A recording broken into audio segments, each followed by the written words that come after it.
What's up? What's up? It's the Arthur Moats Experience with Deke. I'm Arthur Moats, and that's my main man, Deke.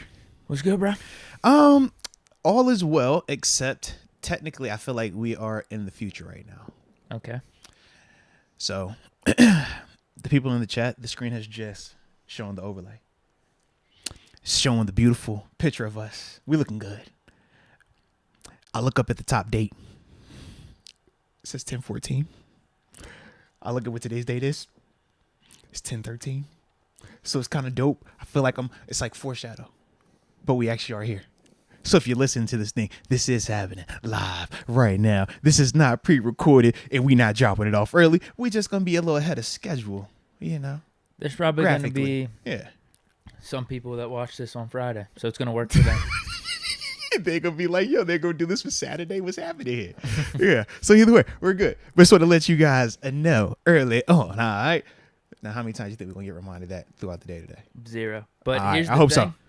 so. That actually reminds me of an Office episode. Oh, hey now. You're not too familiar with The Office. I am not. So, yeah, I'm not even going to get into it. I still want to hear it, though. Let me hear it. All right. I'll go through it briefly. One of the workers, Jim. That's not Michael Scott. No. Michael Scott's, he's a legend. Jim, he tricked one of the other workers in the office that it was actually a Saturday the following day, but it was actually Friday. So that dude didn't show up to work. And it was a joke. Okay. But yeah, that's what the whole date switcheroo reminded me of. See, so maybe I'm getting pranked as well, man. I gotta talk to everybody else as a part of this setup that we got going on here. Right. You know. But yeah, man, trying to think other than that, bro. What is today? Oh, I am excited though because we do get to talk to Montravius Adams today, man. Definitely excited about that because I have not actually spoke to him just yet. You know, so it's gonna be cool to I haven't either. Yeah. Well, that's actually good to know too, because sometimes you do speak to people before I do, because you be out there. You be outside. You are outside. I don't be outside like how you be outside. You out there. You know? Chilling.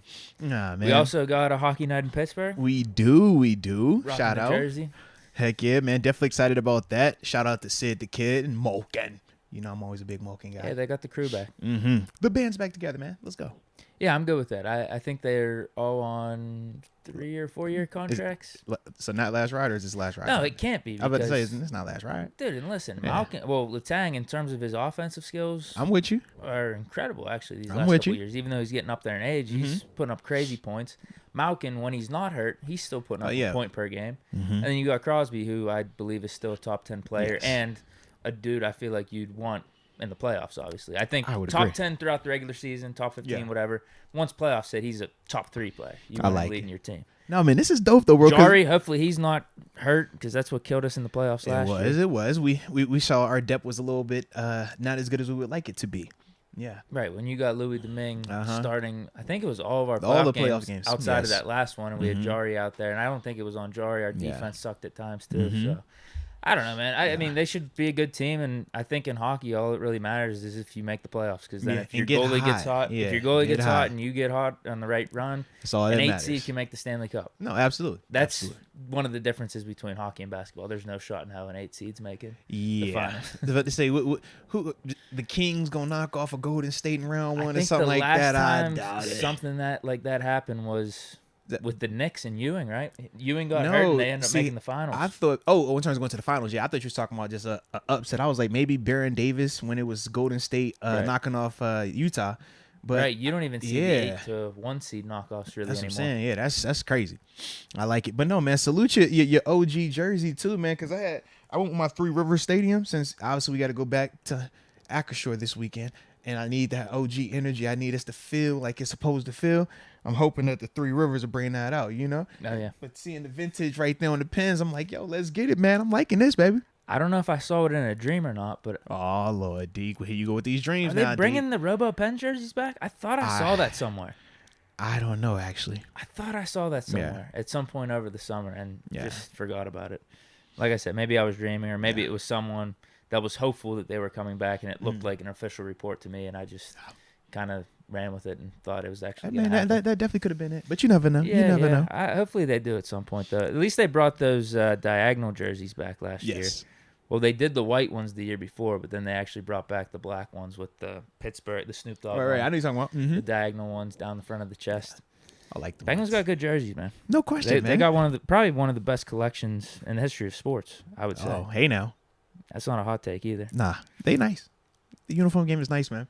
I like it, man. So, with that being said, man, let's start the show the way we always do because we do have plenty to talk about. We have to finish our game preview, Steelers, Bucks. We also got to talk a little around the league, man. Recap the action from last week's NFL game. Obviously, we got some Week 6 predictions we're going to get when we stack that paper. But like I said, Montravius Adams joining the show at 4 o'clock today. So, yeah, man. So, with that being said, man, let us know where you are tuning in from so we give you those big boy shout-outs, man, and start the show like we always do. All right, we got El Paso, Texas. This is ForceWorks 7, the 915. Let's get it. I like it. And I then like we it. got Ramiro Rodriguez, the 602, Phoenix, Arizona. Hey, now. Christina and Maurice Ovanda. Mm. Maybe they're tuning in as a couple. Absolutely. You know what? Couples that watch YouTube together stay together. Yeah. That's what they say. The 623, Buckeye, Arizona. Mm-hmm. Yeah. Hold on. Uh-oh. Hold getting some on. Stop the whip. I'm getting some people correcting me here. The Nets and Hawks were 7th and 8th. When was this, though? Not going to the finals. We're talking about going to the finals, right?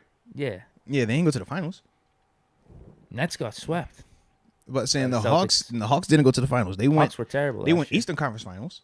Not last. That was 2 years ago. That was 2 years ago. Yeah. They weren't an 8th seed. Yeah. Though, right? They were like a 4th or 5th seed. Right.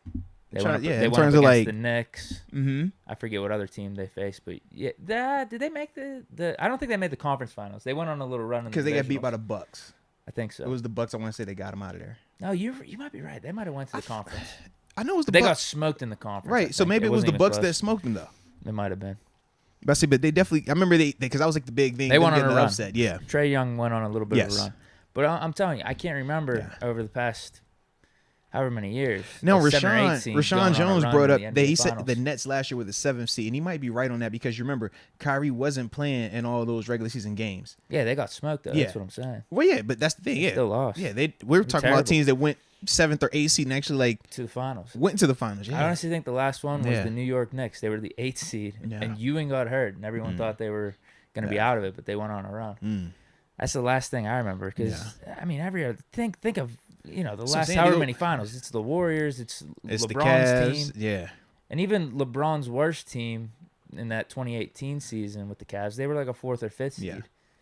Like I don't Because that's know, when man. Toronto was being the one Hockey, seeds. you Yeah. see that. You see like 7 or 8 Yeah. seeds go the distance. Yeah.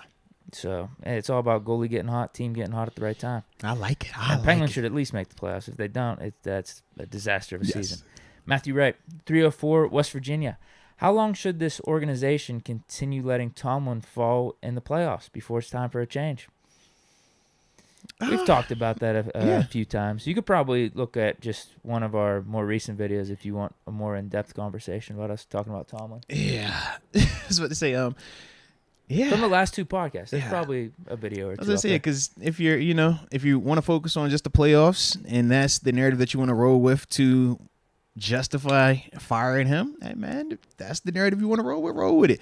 I personally don't agree with it. Deke don't agree with it for what he's communicated on the show. So yeah, man, I ain't about to sit here and try to over the top convince you. The man track record is what it is. It speaks for itself. If it's not enough for you, then yeah, that's something that you have to deal with, baby. Christian Manzi, 724, home of the Faro High Steelers. Ooh, oh, that's right. We had him on before. Yeah, he pulled up here before. Huh? That Fair High Steelers. I just remember that name right there. Yeah. There's a high school team called the Steelers. No, around here? but when he brought it up last shouldn't be time, it made allowed. me think of that as well. I was like, yo, I've never heard of this place before. But I definitely remember hearing that name. Farrell High Steelers. Robert Martin, 757, Williamsburg, Virginia, home Let's of get Lawrence Taylor. Yeah, man. Williamsburg area. That's and that's where William Mary is, where Coach Tom went to college at.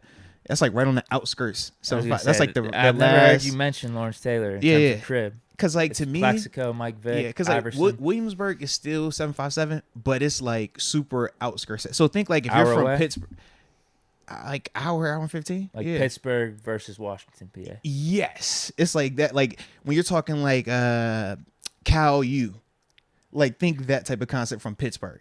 So like to me, It just so happens you have the same area. yeah, code, it's though. like it's still 757, but that's like out there. Yeah. Like, yeah, we not rocking with it like that, but it's still under the umbrella. But yeah, it's out there.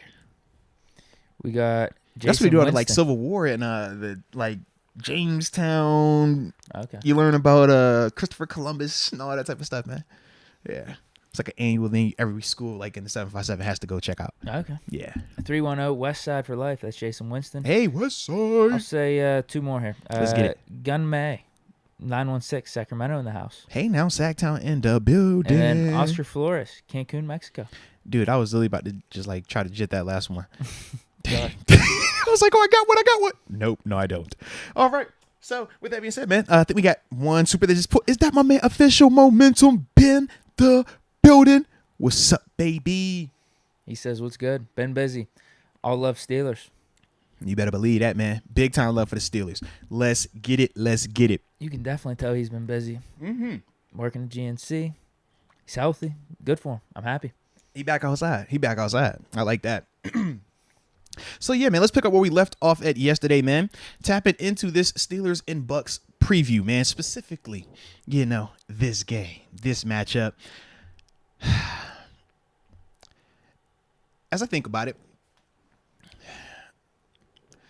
you know, I always like to start with the advantages I think that we'll have versus some of the disadvantages I think that we would have as well, you know? But some of the things that I think will work in favor for us, man, is their lack of running game. Mm-hmm. And part of me feels like you almost want them to run it. You want to invite that upon them. Because to me, I'm thinking to myself, which is a more scarier version of this Bucks team? Tom Brady coming out here, airing it out and throwing it and being in command the whole game? Or we playing the game of, is Leonard Fournette good enough to beat us for 4 quarters?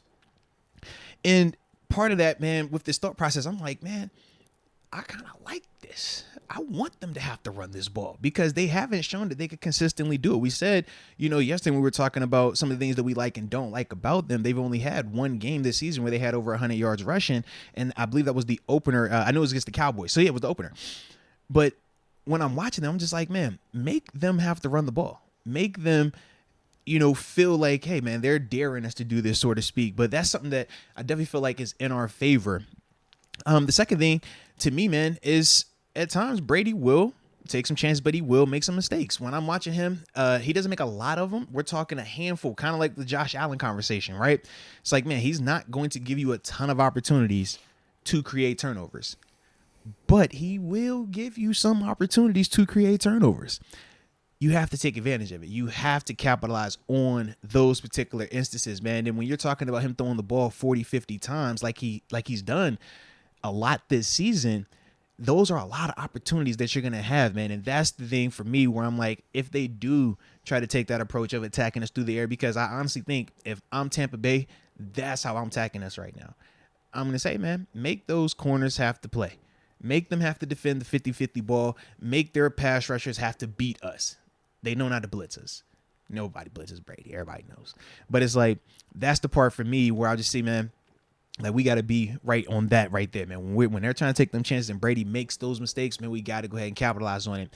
And then the last thing I had was just their ball security, man. It's not over the top bad, but they do put the ball on the ground. We talk about some of the picks, man. They will give you some opportunities. Those are areas when we're talking about our strengths. One of the things that our defense has consistently done is create turnovers. That's something that they just seem to have a natural ability to do right now. And I'm hoping that that continues. But when this team gives you those opportunities, not just Brady, the team as a whole, that's the other part of this thing where I'm just like, man, capitalize on that. Take advantage of that, man, because it is there. They have put the ball on the ground multiple times this season. That's something that I've like when we're talking about that margin, because we know it's going to be tight in certain areas. That's to me, those areas where we bridge that gap, where we make up that space, so to speak. Yeah, it's tough when you're counting on Brady to throw a pick. Yeah. Well, think about this, though. You watched that Falcons game. Could they not have had interceptions in that game?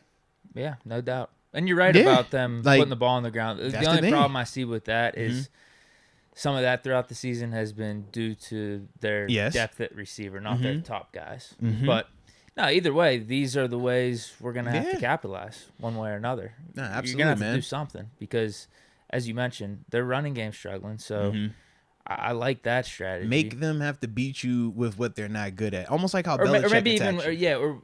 I think they can be good at it. It's just I would agree. they don't do it enough.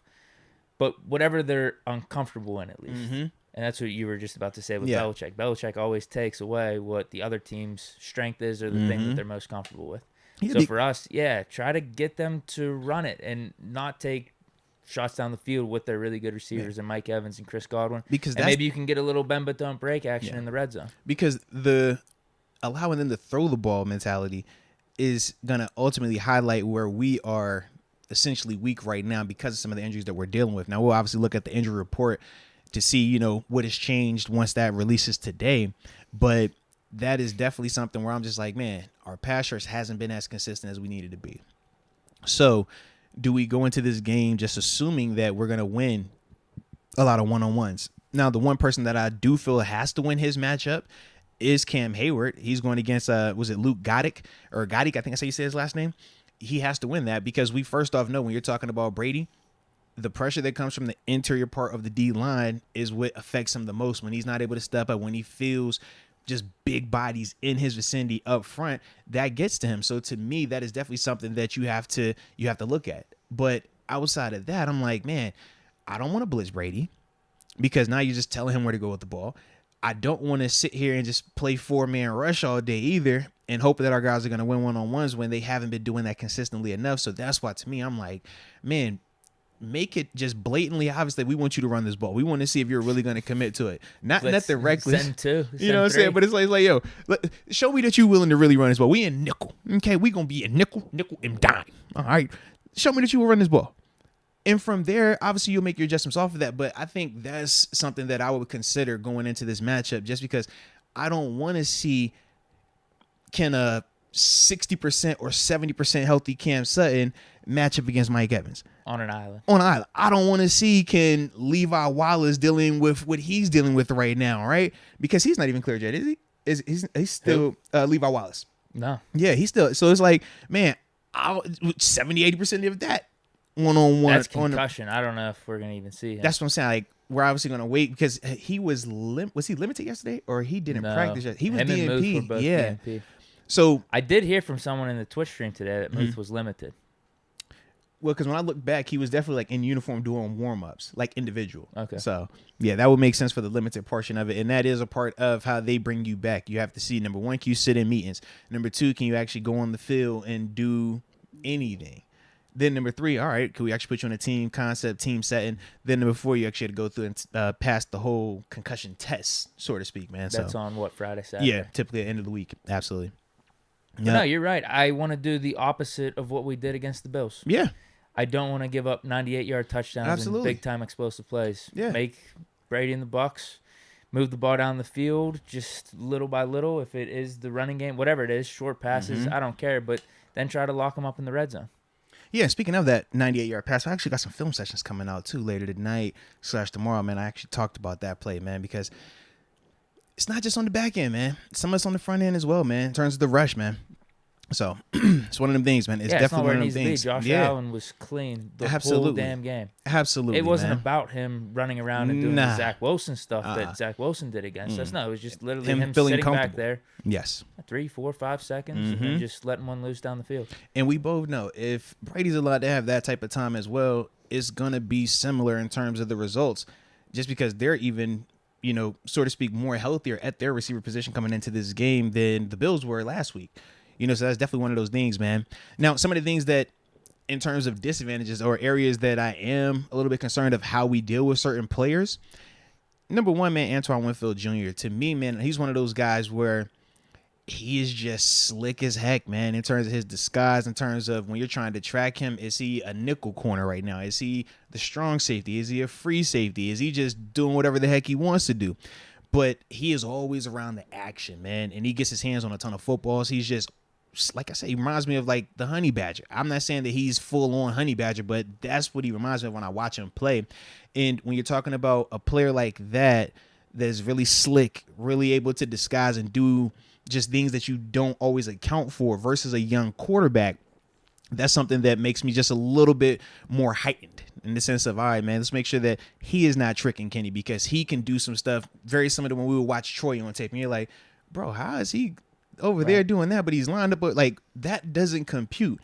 But for younger players, man, when it's happening fast like that, that can get you at times. So that's something that we definitely be, cognizant of. Whereas last week, Bills really didn't have that guy. Yeah, they didn't. Tremaine Edmonds is out. Their 2 top safeties are out. You don't have Tre'Davious White out there. It was more like big movement, everybody disguising. But when everybody disguises, sometimes it's actually easier to read versus just this one player just doing whatever. You're like, bro, where is he supposed to fit in this equation? Because that's the only part that's open, but he's all the way over here. But now because of how he disguises and because of how he does what he does, they make it look crazy at times when you're trying to process it. And when you're talking about doing that in this short window of 3 seconds without being able to pause it, that is where some of the issues can ultimately present itself. A couple other dudes, though, man. When we talk Leonard Fournette, not as the running back, though. It's him in this, like, new James White, Rex Burkhead, like this type of pass-catching running back all of a sudden. I'm like, Leonard Fournette was already a handful to deal with as just a pure running back. But the way that Tampa is using him now in terms of just getting him in space and allowing him to just play free with that ball in his hands, man, is really, number one, made it good for him in terms of his productivity. And you can see, as you talked about, with his receiving numbers and stuff like that. But more importantly, I just think as a defender, man, it's a lot more difficult when it's one-on-one and he's getting these open field matchups like that. The tackling really becomes more of a premium. And if this was our full starting secondary, it's not as concerning. But when we're starting to go down that line, now it's not just can you cover, it's also can you open field tackle on these type of guys? Are you willing to? We've seen Akello Witherspoon throughout the preseason, throughout last year, and even the beginning of this year show he's willing to stick his face out there. He's willing to hit a guy. Cam Sutton as well. Even Levi Wallace. But now as we're going down this list, all right, Pierre, do it consistently. Josh Jackson, we out there, do it consistently. Whoever else gets these opportunities, do it consistently. Like, that's the stuff when I think of Leonard Fournette, where I'm just like, all right, this could just be a little bit of a nuisance right here, man, in terms of him as a receiver. But that's ultimately why I'm like, yo, keep him in that, make him be that running back version of him. I like that because I like Miles Jack a lot, in terms of how he's been able to defend the run and ultimately get off blocks and stuff like that he's been doing. So he's definitely one of them dudes where I'm like, if I can get that isolated to just being a running game matchup versus hey, we're doing a whole bunch of passing game matchups, I think that's in our favor right there. 2 things with that. Yeah, I'm with you because we already got our hands full with the secondary and having to focus on the receiving weapons. And then if you could just have that little check down to a dude like Leonard Fournette, and you saw it how many times against the Falcons where he was literally just sitting there wide open. And the Falcons were so focused on everything else with the Bucs offense. And that's tough when you're leaving a dude like Leonard Fournette wide open because he could truck over dudes like you said. And all it takes is one miss. If you're a linebacker misses the tackle or your corner misses the tackle, now this dude's picking up 10, 15 yards. Like, that adds up, man. But then also, you think then we're going to be using some cornerbacks on him? Or do you think it's going to – you mentioned Miles Jack at the end of what you were talking about. So what I was saying specifically is like this. Linebacker and maybe Terrell Edmonds. So what I meant specifically is this. When we go to some of our zone concepts, because we're not going to be able to – We're going to have dudes sitting right. We're not going to be able to play man predominantly if we're talking about coming into a game with no Akello, potentially no Levi Wallace, and a leaking oil version of Cam Sutton. I don't think they're going to be out there trying to do a ton of man without their top 3 guys versus that unit. Now, watching Terrell Austin on tape, his identity is a lot of Tampa 2. Tampa 2 allows your corners to be super aggressive, can jump any of the underneath stuff, but they know they got hope on top because those safeties are sitting deep, and the area where you're attacked is the honey hole, right? That area where it's beyond the squat corner, but shallow from the safety. Now, it's a tough throw. On the two edges. It's a tough throw, but we've seen guys make it. We've made it here in Pittsburgh, but we also know the challenges of it. We've seen us not make it here in Pittsburgh as well with that particular coverage. So that is what we like to do. But with that being the case, that puts that corner having to make that tackle on a Leonard Fournette out there. When you're talking about going to potentially a cover 3, it's like, all right, we're going to have outside linebacker buzzing on one side, and that's cool. But the other side is going to be one of these safeties. Now, hopefully Edmonds is back and it's him. Cool. I like that a lot. But even still with that, I still think of how Leonard Fournette and Mike Mitch went at it. I'm like, Mike Mitch, the one that he can't do is hit. And I'm like, man, there was some times where they was going at it. I'm like, bro, I like my dog, but Lord, That way, yeah. We know what we saw. You know what we saw. You know what I'm saying? I'm like, yo, that's my partner. You know Mitch, my partner. You know that my dog. But yeah, it was like, bro, all right, what you want to do? How you feel about that, Mitch? If you like it, I like it. If you don't like it, then we ain't gotta like it. You know what I'm saying? Like, you know how it went. So yeah. But that's some of the areas. So that's why when I say these corners, Right. that's what I'm referring to specifically, because we're not going to be Makes able sense. to play a lot of just man. I don't see us doing a ton of that. Doesn't seem smart. Yeah. In fact, when we talk about the 98-yard touchdown, I mean, we were bringing up pressure, but it was man. And when you go man, it's like, What was that? The cover one. yeah. So man is just cover one. So you had just single high safety, and that was Trey Noah was the single high. It's like, man, you're asking a lot from your corner. You're asking a lot from this middle field safety player. And it's not, in that case, it wasn't Edmonds either or Minka. It was Norwood. So it's like, man, you're not even with your top two guys and you're asking him to do some of this stuff. It can just be really challenging. So I don't think they're going to do a ton of that again with this group of receivers coming in and with how well Brady's been throwing the ball. How do you feel about Austin's calling up to this point?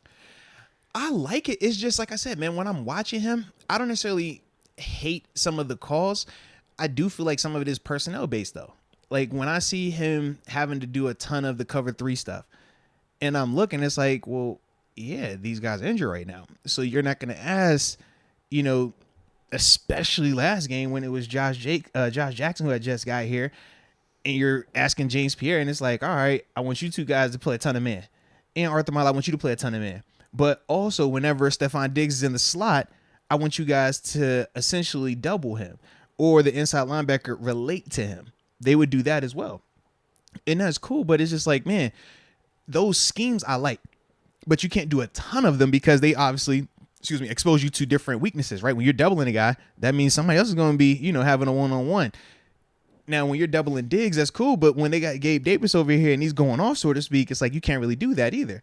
And that's some of the stuff that you're dealing with as well. But to me, Terrell Austin, I think, has been doing a good job. And like I said, especially the upfront stuff, it hasn't necessarily produced dividends yet in the front. But I can definitely tell you without a doubt that this dude is going through the Rolodex of everything to make that front a lot better in the absence of TJ Watt, whether you're talking the pass rush or the running game. It's just some of this stuff. You're just like, man, my best non-pass rusher at DN right now is DeMarvin Leal in terms of setting the edge, but he's also the most inconsistent in terms of just gap responsibility. So that puts Miles, that puts Devin, that puts Spillane in binds at times. But you're not going to take him out of there because he gives you the most productivity right now at the 5 technique or 6 technique in terms of playing the run. Now, when you talk about Malik Reed and Alex Highsmith, they're better as pass rushers out there. But in terms of the consistency of them winning, that hasn't been happening frequently enough. And that's some of the stuff. Highsmith has had his games. He's had like two or three games where he's gone off. But then there's a game or two where he's a no-show. Yeah. But we did say this was going to be a better matchup in terms of, not better matchup for him, just a higher quality guy. Donovan Smith at left tackle. Mm-hmm. I mean, that's their backup. Yeah, like I said, it should. Josh Wells got hurt. It should. Go Dukes. Go number 25 ranked Dukes. As I but get we there even while I said can. that last week with the Bills, right? Although they had Deion Dawkins. For me, I didn't think that this was going to be. Yeah, I thought he the took Jets advantage won. of the Jets one. Yeah. That was the main one. But he still left 3 on the table, or 2 more on the table. That was more the Zach issue. Wilson having oil all over him. Yeah, or lube, whatever one. Exactly. Yeah, exactly. whichever one, man. But those couple of things right there, man, definitely kind of stick out. And then just a miscellaneous dude. He hasn't necessarily, like I said, crazily produced.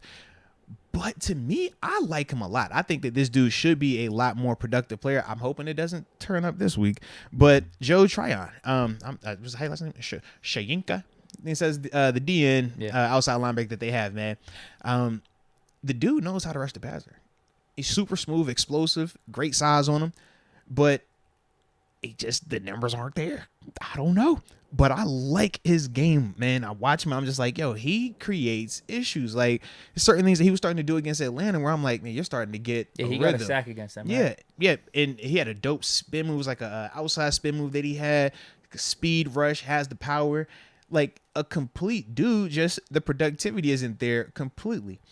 Now, like I said, I'm hoping that doesn't pick up this week. But he is one of those dudes that knowing a Dan Moore and how at times he could be a little bit up and down, he just makes me a little nervous because I'm like, yo, if it can get to what it looked like in Atlanta for him, that could be one of those issues right there.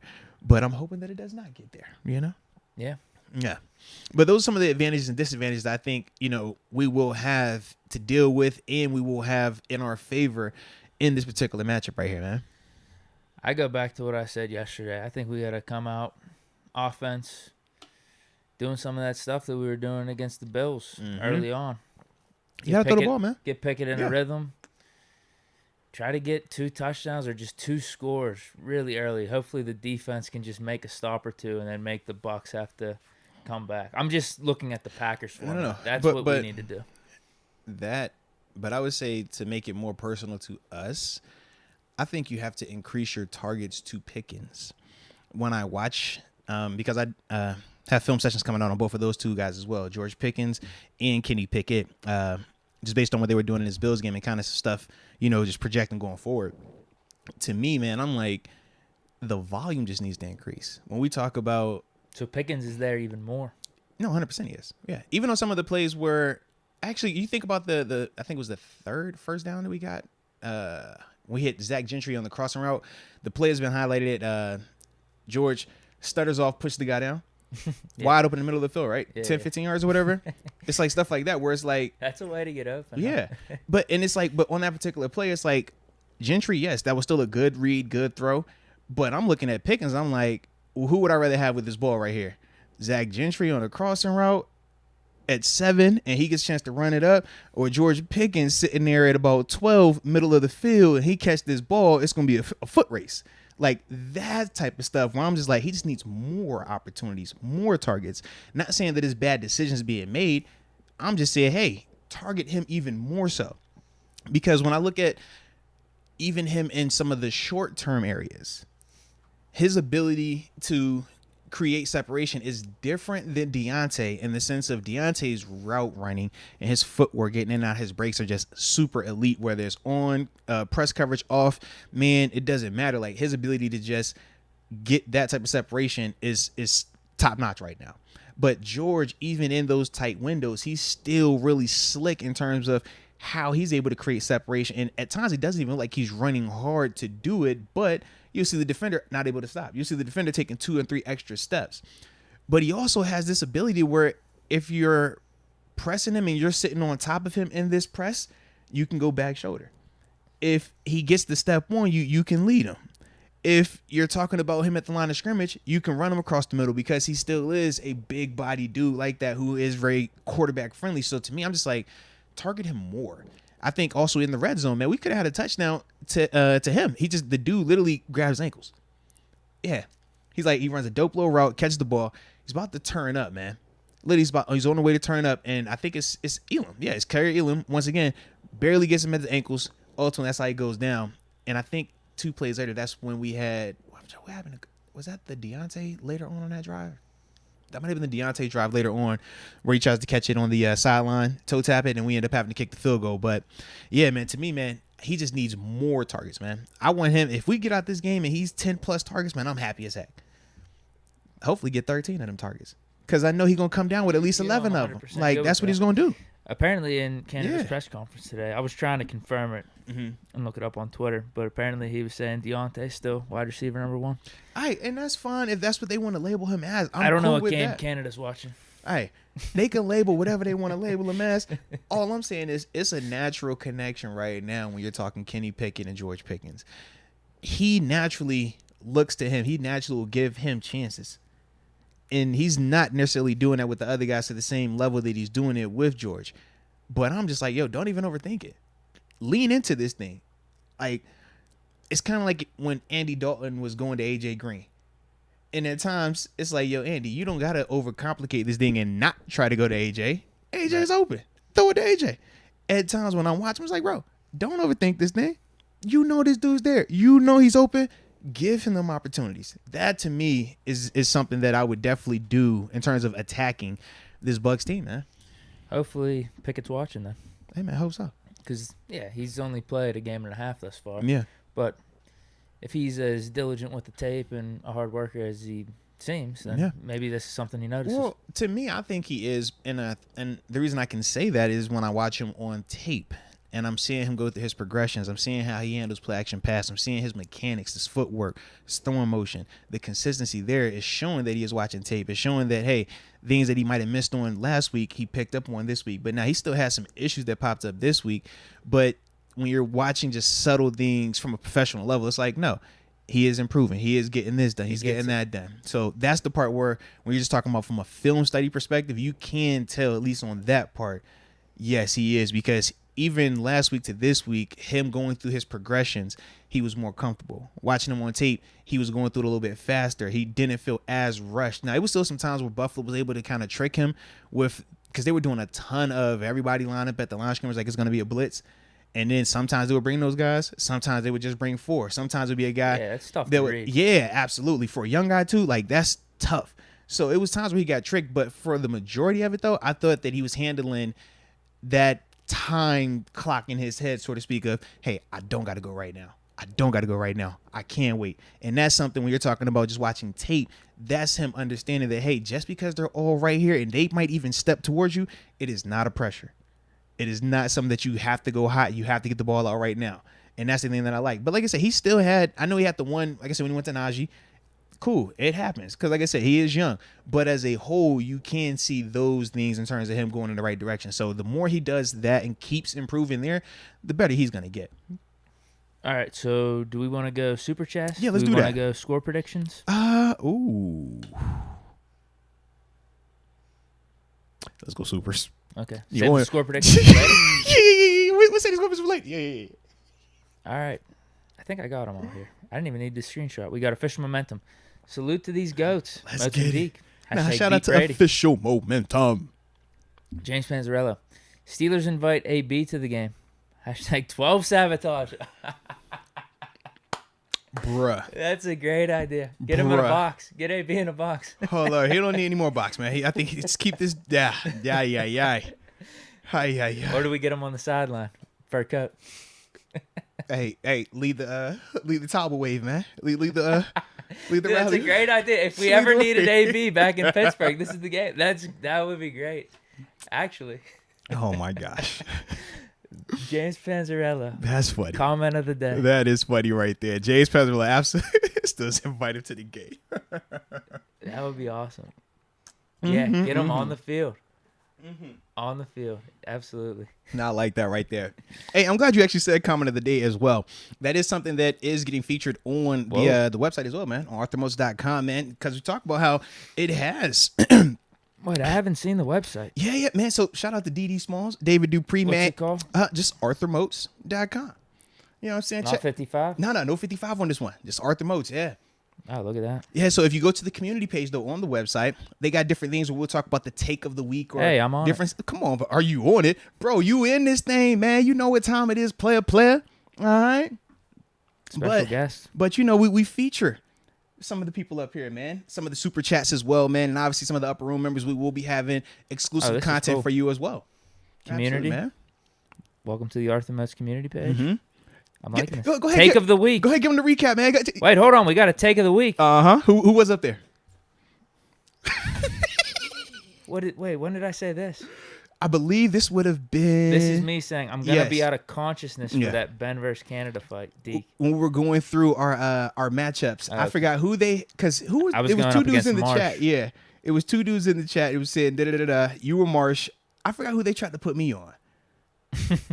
Yeah, I forgot who I was supposed to be fighting. I was supposed to be fighting somebody. though. We got Super Chat Hall of Fame. Yeah, here. man. So it's like, when certain chats come up, Damon Brown, you go. I think you're already up there, but you might get up there again. Like we're this gonna is cool. highlight you up there as well, man. Yeah. Okay, so you could either make the Hall of Fame just straight up for the monetary value, Yeah, or or having just- a good comment. Because Absolutely. Barella 92, even though Yeah. he had a $5 comment, says only way I'm listening, and this is the whole Yeah. fighting card. He says I'm listening to Ambition as if if That's it's the his comment. walkout That's music. Me versus Official Momentum, Deke versus Marsh, Moats versus Farr. That's what it was. That's what it was. Ben That's what versus it Canada. was. Yeah. AJ Martinez, obviously in the Hall of Fame. Absolutely. I like this, man. All right. Yeah, we got little poll questions up there, man. You got a survey here, too. Come on, man. What's your vote on the survey question, man? Hold on, let me see. Do I need to make an account? No. You just click. Well, Kenny Pickett finished the season with a winning record. Hell There we yeah. go. See? All right. With fake fans, real fans, what we looking like? Yes is 67%. Boom. No is 33%. Yeah, Aight. this website's pretty dope. There we go. Nah, man, appreciate it, man. But like I said, man, shout out to D.D. Smalls, man. He was in the lab for this, man, for a minute. Well, put this AB comment in the Hall of Fame. Hey, too. man, it definitely is. It's got my approval. Yes, it's huge. You know, we're recommending that one as well, man. Yes. But yeah, man. So they said, man, shout out. And if you had the volume on, when you go to the upper room page, it also has a little welcome up there as well. Is it your voice? Check it out, man. Really? Go Check it out right now? Check it out, man. I don't know if it's gonna work right now while we got the audio on, but check it out, man. At least I could hear it. I Yeah. don't know if it's gonna pop up on the mic. So click on the upper Yeah. room. You got your music on? Are you sound on? I got the YouTube sound on from the podcast. Hold on, there's too much going on. Something to say. I was like, yo, Hold you got on. a lot of sound, man. Yeah, I got. Damn it! I have 2 windows popped up online. Hold on. Let me mute the YouTube. All right. Let's see how my man's getting it done. All right. Why do I have 2 windows up as opposed to I don't know, Deke. additional tab? I'm all over the place right here. Deke editing software. Deke got 30 different tabs open right now, man. You make my anxiety go up looking at your page, bro. You know what? We're gonna have to pass on this because I think I just lost that window. No, I got it. I got it back. All right, ready? All right, let me hear it. I'm not hearing anything. Do I need to? The upper room logo. Refresh your drink too. Refresh you. I gotta refresh Yeah. it. All right, hold on. Like I said, it could be with all the audio going on right now. I'm not hearing anything. All right, I'll show you afterwards. But Okay. yeah, it's pretty dope though. It is pretty cool. It's a little welcome to the upper room. You know how we do. But yeah, man. So all type of content up there, man. And the coming soon portion will be all of these calls that we do when we open up the phone lines, because y'all know we open up the phone lines a good amount, and not everybody gets a chance to actually get on with us while we're live. But a lot of y'all leave voicemails as well. Deke, if you ever could hear some of these voicemails, bro, they would have you in tears. Okay. Legit. Okay.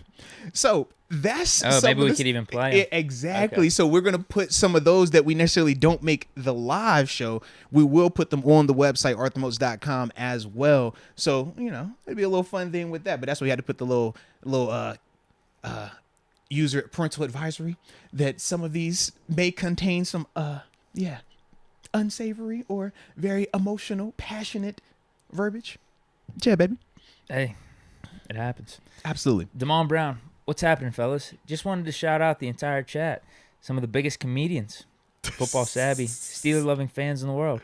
Shout out to Trina. Yes, she gets her own # Queen of the Podcast. Hey, salute. Now, she has been rocking heavy too, and she doesn't take like long breaks.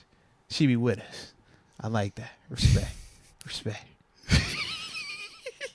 You're saying there's other females from the chat that nowhere to be seen recently. I mean, sometimes they take a little hiatus and then they come back, but they take a little hiatus. So Trina is one of the ones that is like steady Eddie with this thing, man. She's always in here, so we always salute her as well. And Leah Warren, man, can't forget her. Yeah. Steelers girl, Steelers girl 517. She's Lansing, Michigan. Yeah, Correct? she's Lansing, Michigan. Leah Warren's Killeen, Texas. Right. Yeah.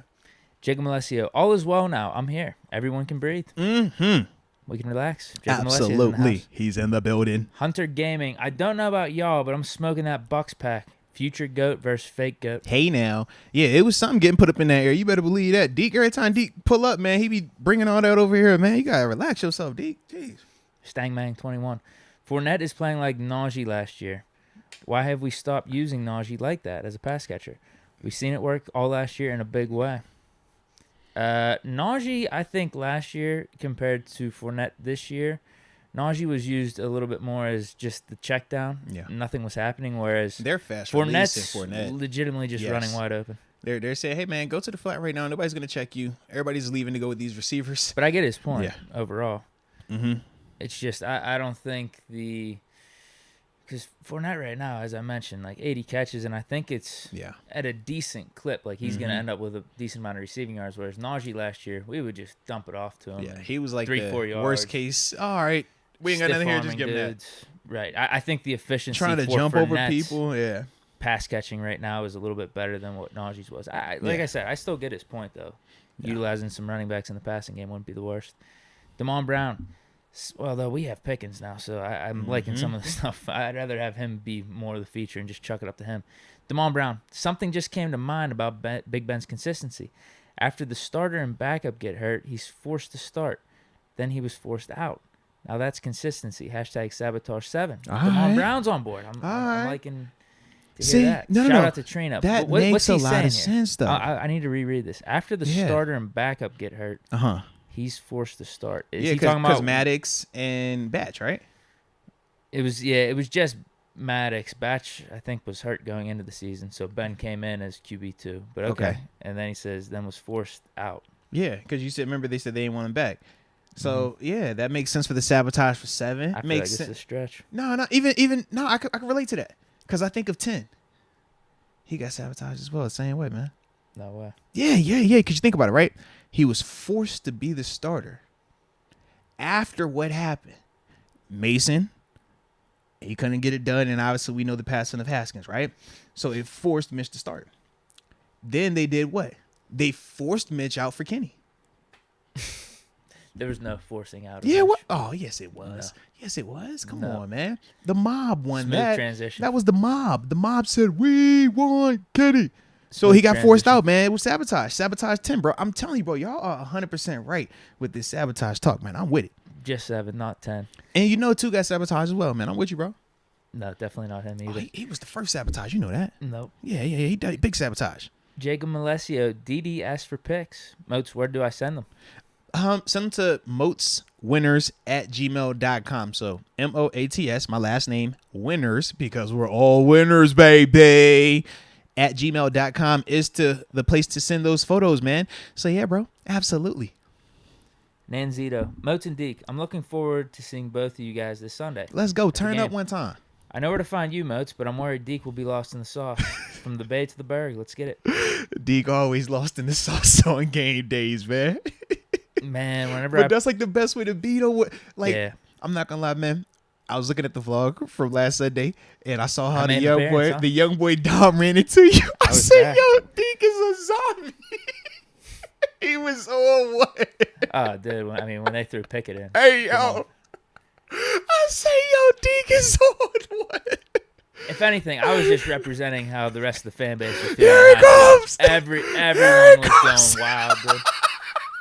But to see it go from like how you were so fired up then, and then at the end of the game, and you just like sitting there, I'm just like. I think he asked me a question. He did, and you was just like, go. Then he asked me a question about like, here's what has just happened. Yes, this happened, blah, blah, blah. And I just like didn't move. Bro, you didn't move. You didn't look. You were just like. I was trying to come up with a take. I had no words to say. I think it was after the Jets scored that last touchdown. Yo, left us with like 20 seconds left. I was in tears when I saw that part. I'm like, yo, why is he stuck like this? I say, bro, the White Claws, they got him. He's stuck. It was a mix of everything. I bought a cup of wine there. Yeah. White Claws. Oh, my gosh. You was beers. You was just mixing and matching? I was taking shots you're before reckless, the game. bro. You are reckless, man. Yeah. That boy said wine, beer, claws, shots. Yo. Just right there. The fact that you were coherent enough to even be having your eyes open. Salute you, D. Salute you. Holy cow, man. Big ass jacket on, like, too. Seriously. 70 degrees out there. Bro, that was hilarious, man. That was a good time to be turned up, though. Yeah, it looked like it, bro. For 8's it looked debut. like it. It looked like it. I'm glad. Even though I was in the building, like I said, for me, it was different. I was upstairs, you know what I mean? For you to be down there in the heart of that thing, man, whatever, like, that was nuts, bro. That was nuts. It was just coming out of halftime. Yeah. I'm still at the main concourse under the scoreboard, and I'm still grabbing my beers and everything, and everyone's just like, yes, dude. So I was like, what the hell is everyone cheering for? Just because Gunner fumbled it and we recovered a fumble. I don't get why we're cheering this much. And everyone's like, no, he's in. It's Pickett. And I just remember I'm sitting here. I'm low-key over here getting antsy because I'm in this halftime suite visit with these sponsors. I'm like, bro, I got to go. I got to get back so I can watch the second half, man. Yeah. And the crowd start going nuts. So I'm like, bro, what is happening? He's out there. KP8. But no, man, I just had to bring that back up, man. It's really made me think of that right there. Fish momentum. Deke, Moats, I got to hang with you goats. Goat. Nah, facts, man. And we already have kicked it before, too, man. We got to do it again. There we go. Yeah, down the southern tier. All right. Mhm. Well, Got, what, that's 10 it minutes? for the super chats. Oh yeah. Say that's perfect then, Montravius man. Adams. Heck Is he yeah. calling us? Yes, he is. So let's go ahead and recap some of the stuff from last week. Around the league, sound good? Sure. Or yeah, because we don't have any other chats right now, right? Sure. Yeah, I'll do whatever. What's your takes? What's your big takeaways? Shoot, I don't even remember right now. Let me pull it up. How about we do that? Well, as I said yesterday, I wouldn't mind revisiting some of our takes early on from the first couple weeks. Hey, Trevor Lawrence, top 10 quarterback. how you feel about that still, man? Why does this shit happen? I thought that was such a... You can't help yourself. That's why it happens, Deke. How do you go backwards? You're Trevor Lawrence. You have all the tools.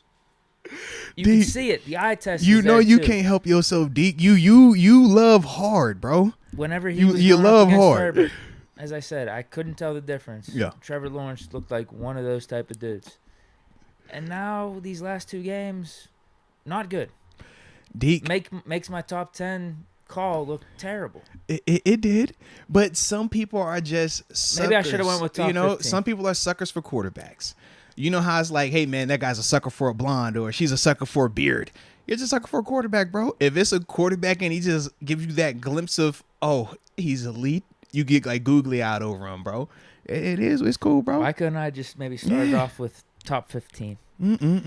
Although that 10 spot in the top 10 is still up for grabs, and Russell Wilson's almost playing himself out of this top 10. Yes. So that leaves some room. Yeah, I thought you were just gonna put Kenny Pickett in there. I figured you was gonna throw him in there somehow, some way by the end of the year. I think right now his status is NA.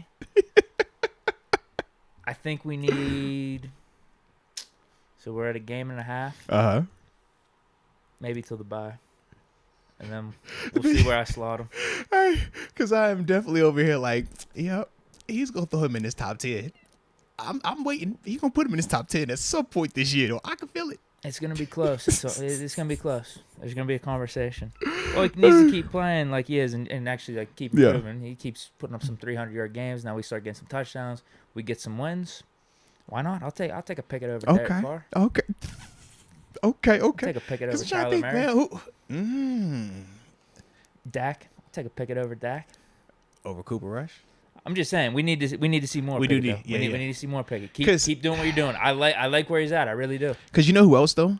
Jalen Hurts. He's the one that I didn't have in the top 10. I don't think either one of us did. Not before the season. But Yeah, right I think now, he's gonna be one of those ones that's gonna having a top 10 yeah. season. Absolutely is. Yeah, because I'm trying to think in terms of other surprises, because we both had Kirk in ours. No, I did not. you did not have. No. Did I have him in my top 10? No, I didn't have- I had him at honorable mention, yeah. because you had a Watson / Carr Yeah, you're right.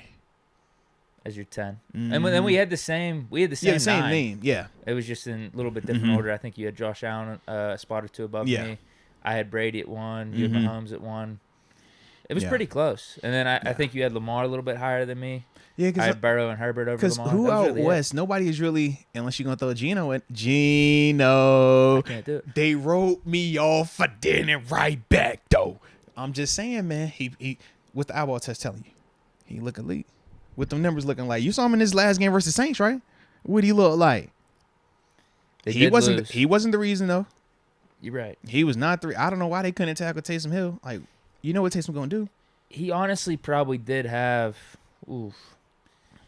I'm trying to think of like top 10 throws I've seen thus far. That one to Lockett, Oh, you on the left? Yeah. that deep ball, Mm-hmm. that was unbelievable. Yep. I can't believe Lockett caught it. Yeah. He caught it all in just one motion too. Mhm. Caught it to the ground and then Yeah. up like it was nothing. Like it was the easiest Yeah. catch ever. That was a amazing throw and catch right there. Dude, If Geno, if I'm gonna put Trevor Lawrence in the top 10, if Geno keeps this up, he has to be in the top tizzy. That's all I'm saying. The thing that Trevor Lawrence has over Geno Smith though is him just being young. We have too much. We have too much bad shit out there for Geno Smith. Bad situations. Jets. I'm with you, but he's like what 30-something years old at this Age point. ain't nothing but a number. On down He's ain't definitely nothing had but his a chances. thing. Come on, bro. This is his best opportunity. He finally has a team that's believing in him. It actually he is his finally best doesn't have to opportunity. look over his shoulder either. And now he's looking like he's comfortable. He's looking fine. I can't put him in the top 10 yet. Yeah, I already did the Trevor Lawrence thing. I don't know if I could take it back right now. I feel like it'd be stupid to take back because I feel like he's more of the first. Who turns 2 it or 3 around weeks faster than then? the Trevor. last Who 2. turns it around faster? Trevor Lawrence or Russell Wilson? Does Trevor prove that he has it, Lawrence. or does Russell Wilson prove that he still has it? Lawrence, actually. I'm really not liking what I'm seeing from Is it the the Broncos and Is Russ. it the hype? What's going on? You ain't like his performance last week? That didn't do it for you on Monday in prime time? That was the Thursday night game, right? Yeah, Mhm. they didn't do it for you in prime time? Mr. Russ? Mr. We're going to go for it. Let me get after this thing. Let me throw the rock. That guy? Not even did he not help them win that game, really. Mm-hmm. I don't think the Broncos receivers are that amazing, though, either. But Fair. Russ wasn't really doing his part throughout the game. But he also literally lost them the game. It's one thing, we're having the conversation about Mitch of like, all right, he ain't losing us the game. Right. It's just we need some things to break our way, and we could be coming out of these with wins. Correct. It's the defense is messing up here or there. With Russ, all right, Denver's up. There's a flow to the game. Mm-hmm. Russ ain't killing them. He ain't going over the top, though, and winning it for them. And Right. usually we see that out of Russ. And the Broncos are up. 3 minutes left or whatever? Mm-hmm. Just literally do not throw an interception. Run out the clock. Worst case scenario, kick a field goal. Broncos can go up 6. Yeah.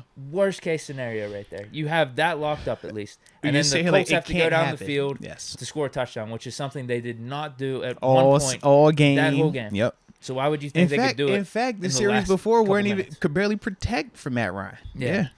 And then Russ throws. Yeah. Just a terrible pick. Just an absolutely terrible pick. Man, so it took seeing that to. I'm not off Russ. The initial question going back a week or two was, who are you taking going forward, Russ or Geno? Mm-hmm. I'm still sticking with Russ. But your question was Russ versus Lawrence. I have more faith in Lawrence having a better season than Russ here on out, though.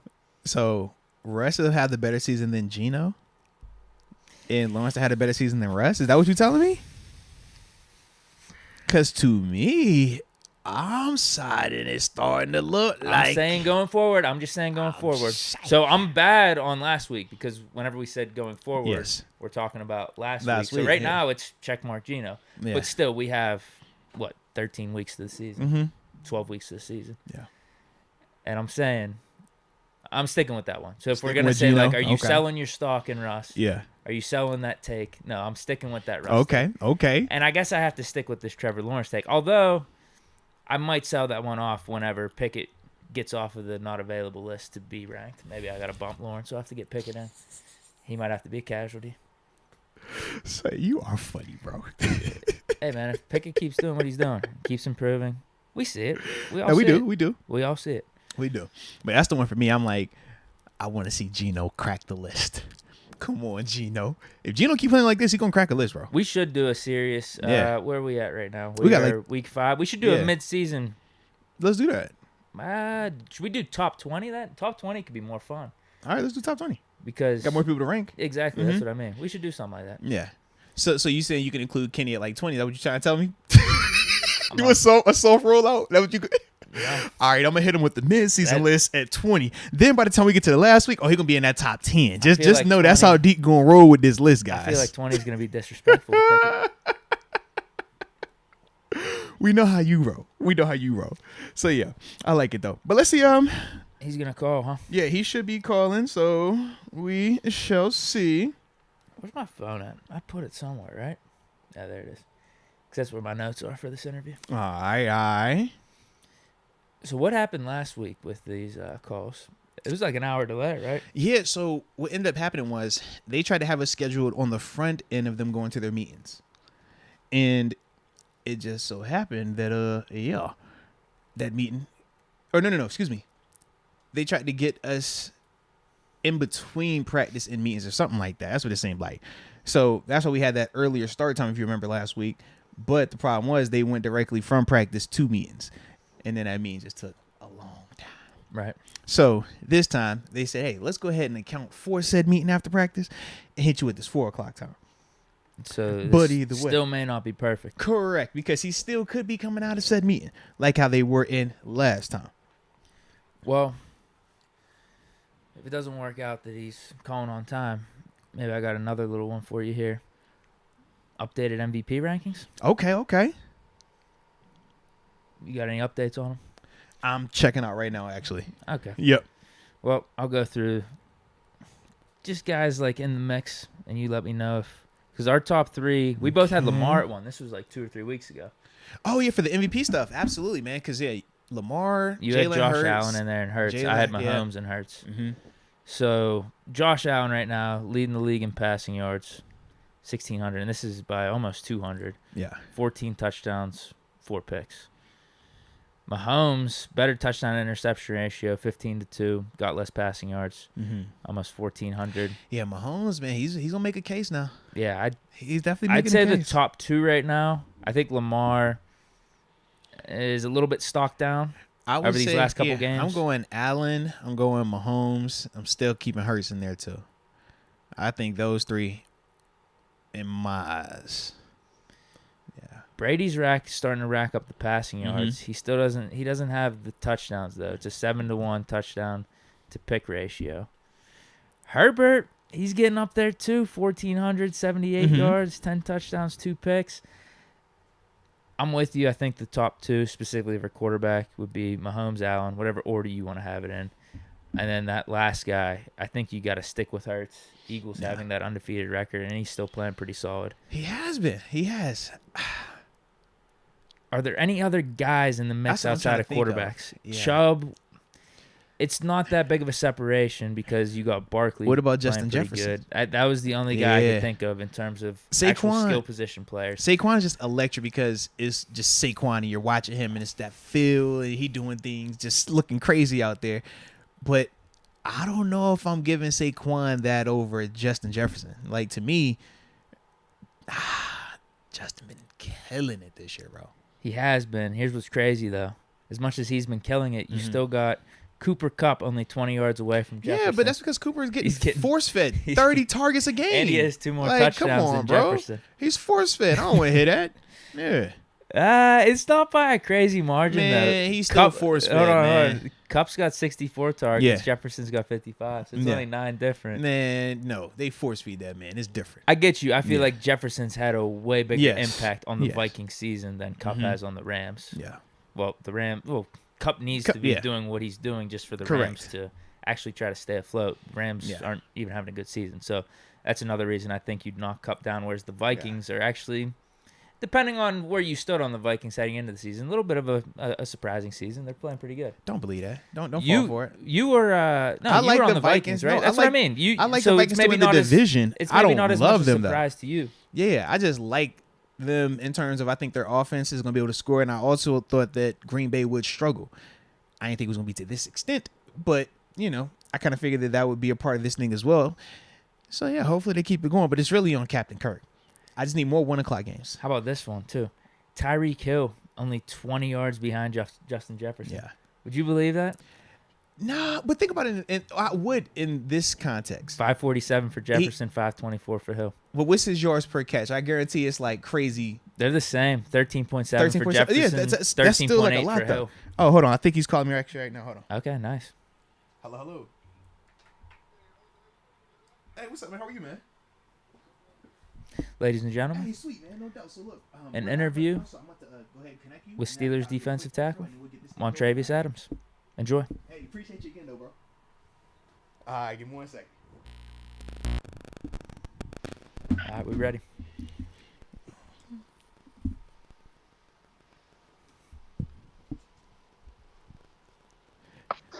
All right, Montravius, can you hear me? Yes, sir. All right. Well, ladies and gentlemen, man, we have been talking about him. We have been teasing that he was going to be joining us on today's show, and he is officially here, baby. Starting nose tackle number 57 for your Pittsburgh Steelers, Montravius Adams. How we doing, man? How have you been just adapting to Pittsburgh, bro? Man, Pittsburgh has been a blessing for me, man. I'm just be honest. Yeah. It's been blessing and it's been great from day one since I stepped here last year, you know what I'm saying, coming from New Orleans. I ain't got nothing but great to say about it, man. It really been good for me. No, I love to hear that, man. I love to hear that. What is your favorite thing about the city? Favorite thing about the city? Uh, I guess I would say I probably would say what's it called? Kennywood. Hey, okay. You Yeah, big man. I big roller probably have coaster to give dude, it man. give it to Kennywood. Yeah, man. I'll be taking my kids out there, me Oh, and the that's dope. fiance and the kids, man. So we'll be having a good little time. Let's go. Shout out to that home life too, man. I like that balance right there, man. What's your It top most ride? definitely come in handy. Yo. What's your top ride there? The food. I let my kids Hey, guys ride. do you have the potato patch fries? I'm gonna let those I'm gonna let them ride. I'm gonna let my kids have those. No, I definitely feel you on that. What about your biggest? I know you said you love the city. Do you have a big pet peeve though? Big pet peeve. No, not really, man. It's just honestly just being in the city, like it's been nice. Like different from the other places I've been. It's kind of more like I'm known a little bit, but the people are still friendly. People be happy to see me. So for me, man, it's man. That's why I always say, man, it's been great No, I from day love that, one. man. And trust me, man, the fans, man, they've been appreciative of you as well. I know me as an alumni, man, I've been enjoying you since you've been here. Just your productivity, Yeah, your man. Hey, consistency hey, across I the board, appreciate man. you. I appreciate you, man. I appreciate your support for me. No, no doubt, man.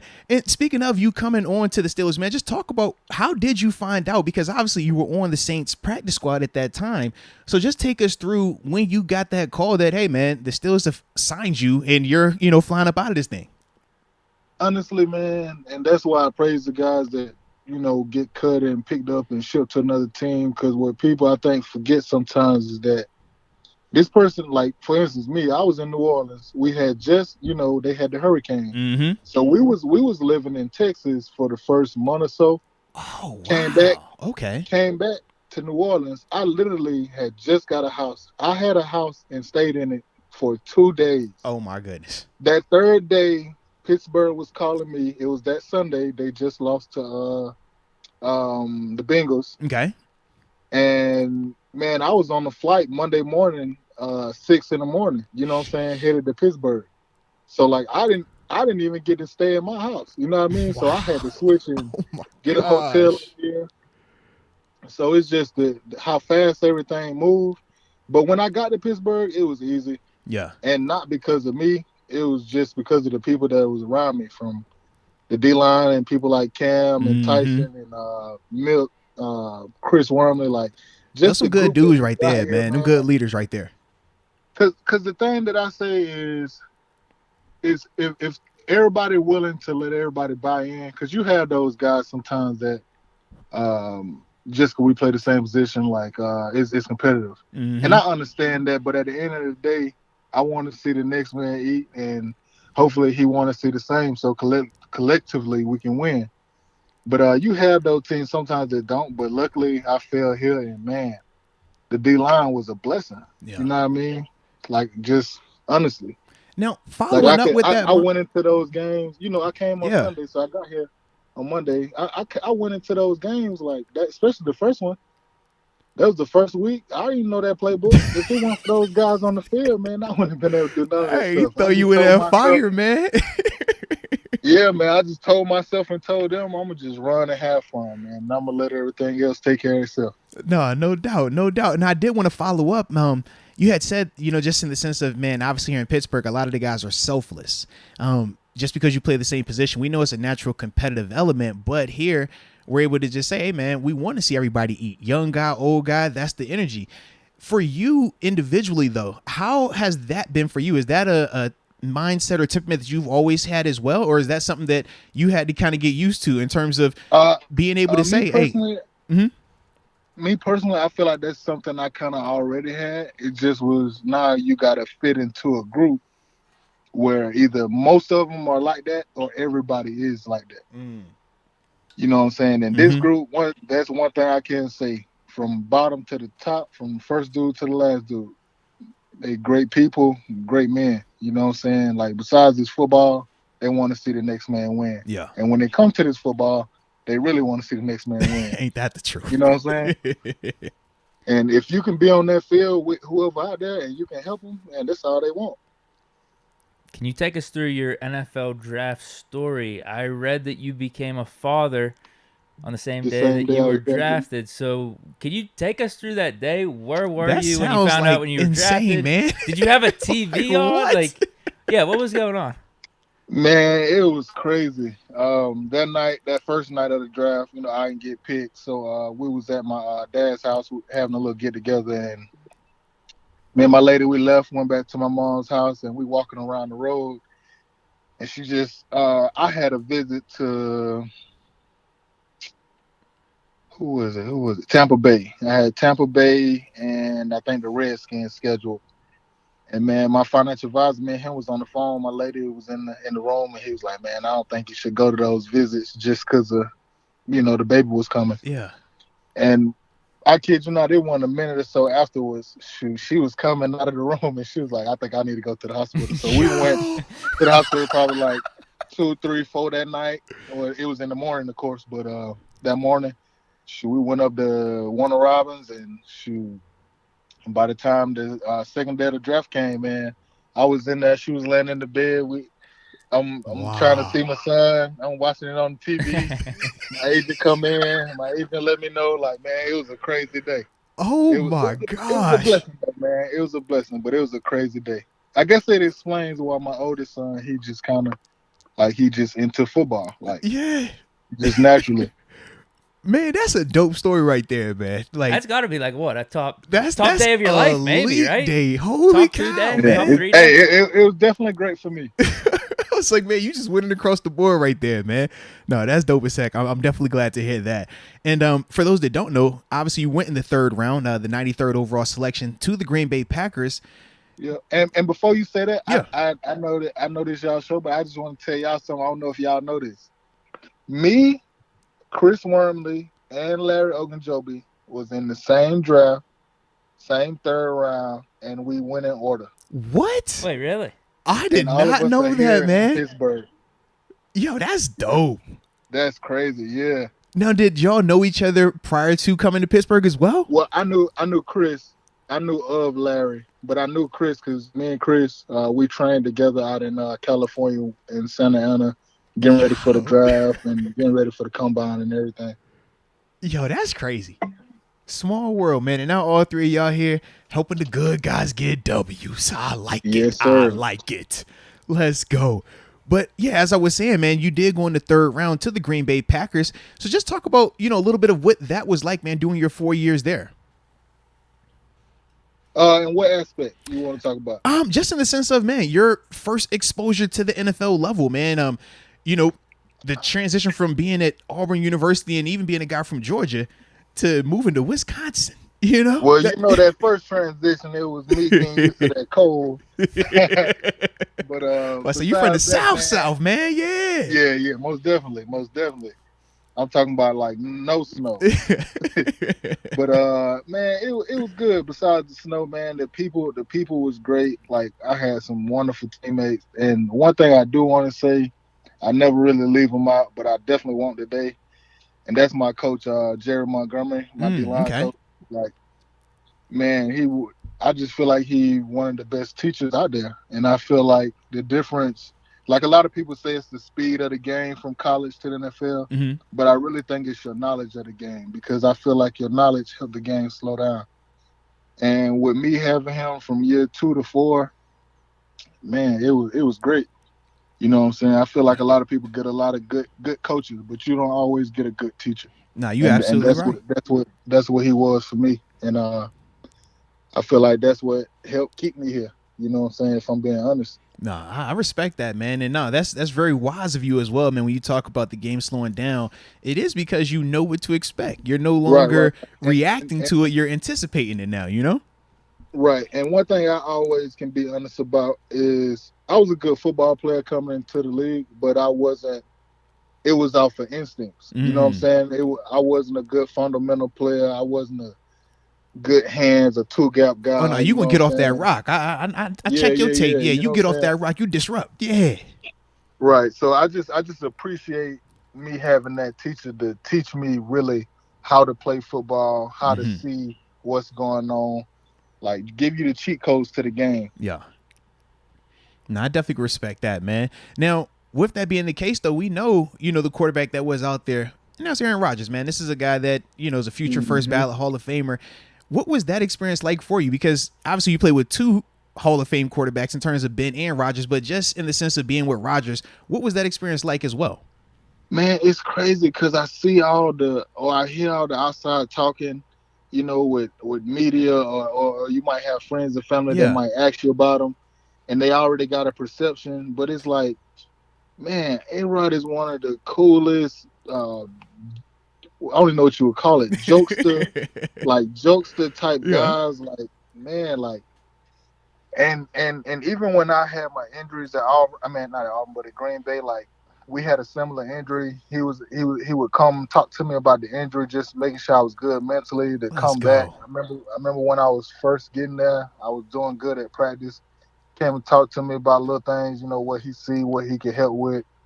Like, man, like he's the ultimate competitor, and like I was telling some of the guys today at practice, is just like certain little things he would do at practice, and you understand why it's so good and it looked that good in the game. For Mm. example, like if the defense is they switching to another personnel Yeah. at practice, he gonna catch them at practice with 12 men on the Ooh. field. You Okay. know what I'm Okay. saying?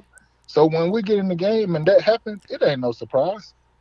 You know what I'm That's what saying? he does. Absolutely. Like that's really what he do. Like when they say like you practice how you play in the game, like that's that. Like that's what he is. Let's go. Now I like that right there.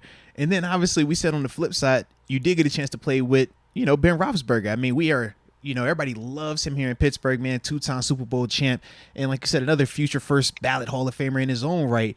What was that experience like as well? Not necessarily comparing and contrast, but just in his own, vein in that sense. Man, for me, I think it was just another great thing to get to see another shoot great Hall of Fame quarterback. You know what I mean? Mm, Because everybody different, right. so you get to peek those in and outs of like the game. You get to pick their brain. Like I just think for me it's great because how smart they are as men and as players. Because I mean, we don't only talk about, and even in Green Bay, we don't only talk about football. Like it's taxes, it's money, it's how I can keep this money. Like we talk about some of everything. Yeah. So like I just appreciate that, them being some older, wise guys that can help me in any way. No, you're absolutely right, man. You're absolutely right. And you can never have enough of that type of advice either, man.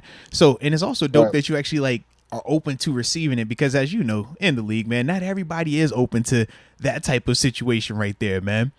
But Now that's definitely true. yeah.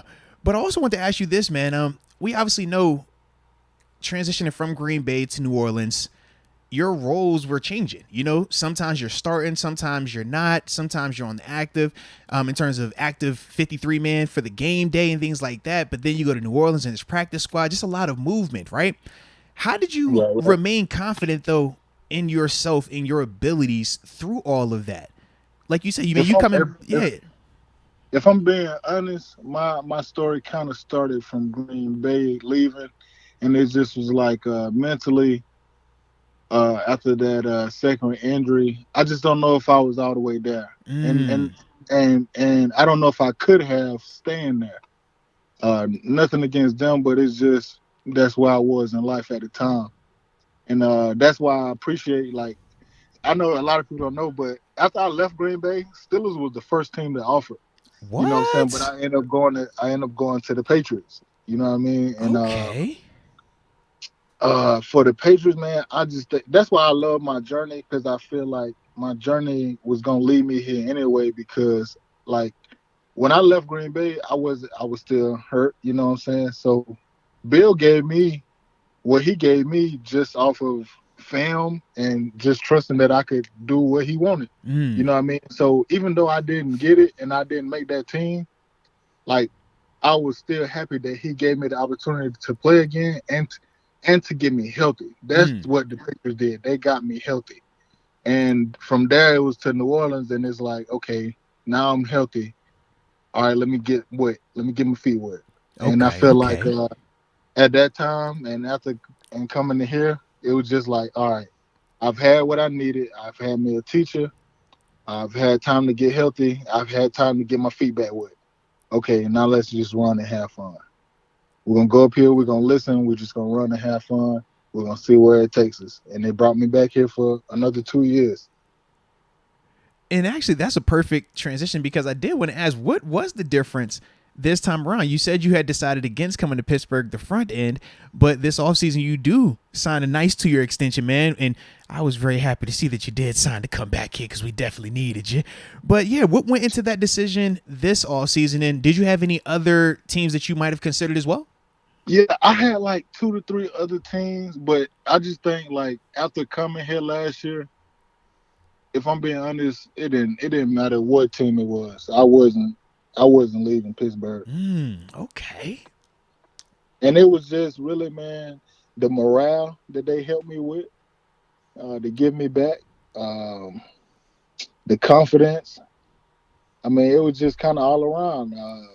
With Mike T being a player's coach, man, giving guys a little freedom. Like, you know what I'm saying? I ain't saying I'm the best. I ain't saying I'm the worst. But when they treat you like a person, like an individual, like, it's great. Yeah. You know what I'm saying? Like you matter. And like, Absolutely. it's just them the guys you go out there and you'll do whatever for. And I'll do whatever for Mike T, man. And No, that's just me. facts. That's just honest. And it's a lot of us alumni that's played under him that feel the exact same way, man. So 100%, Hey, most I know what you're definitely, saying, most man. definitely. It's different, man, with him, man. Now, obviously, you mentioned Mike T. You've been around some other pretty impressive coaches. Packers, I guess that was McCarthy back then, right? Yeah. But then Yep, you already mentioned yep. Belichick and also Sean Payton. Sean Payton, Can yep, you yes, talk sir. about what sets Mike T apart? Because there's talk with the record, being 1-4, people in the media, the fans and everything, talking about like firing Tomlin. So can you talk those people off the ledge? What makes Mike Tomlin great as a coach and what sets him apart? Man, I think it's the details. I think it's the way that we approach every game. I mean, we have our struggles, but me looking at it and being here, like even if I wasn't here, this is not a 1-14. It's a it's a We've team been that saying has that too. Absolutely. plenty of Injuries talent are killing right us. now. Mm-hmm. We just not putting the full pieces together. But when they do start clicking, it's gonna click and it's gonna be Mm-hmm. scary.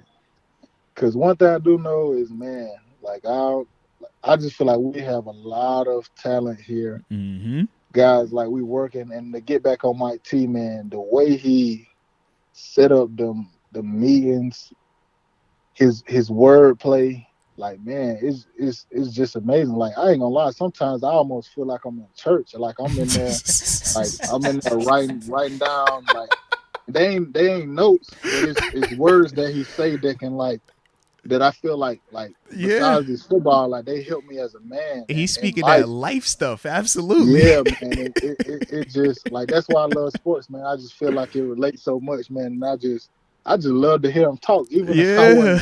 I wasn't playing, man, I might could just sit in here and just listen to him. No, you're absolutely right, man. You be over here like, hey, man, coach. Yep, keep preaching now. I hear you, coach. Yep. Yeah, That's how he man. Like, roll. That's how he rolls, man. Now, I did also want to bounce back just a little bit to, your decision to go to Auburn University, man, for college.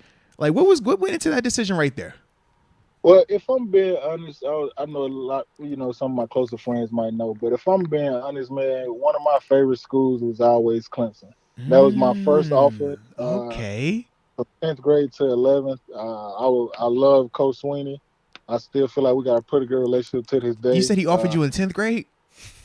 Yes, sir. Dang, Yes, sir. you big time, man. Dang, you Yeah, he big was. Yeah, time. you were like a You 5-star got a recruit. dang, you Yeah. got an offer in 10th grade. Yo, let's No, go, man. man. I don't care what no one say, man. But, You got Clemson in but 10th grade, man. That's big time. Let's get it. I appreciate it. I appreciate it, man.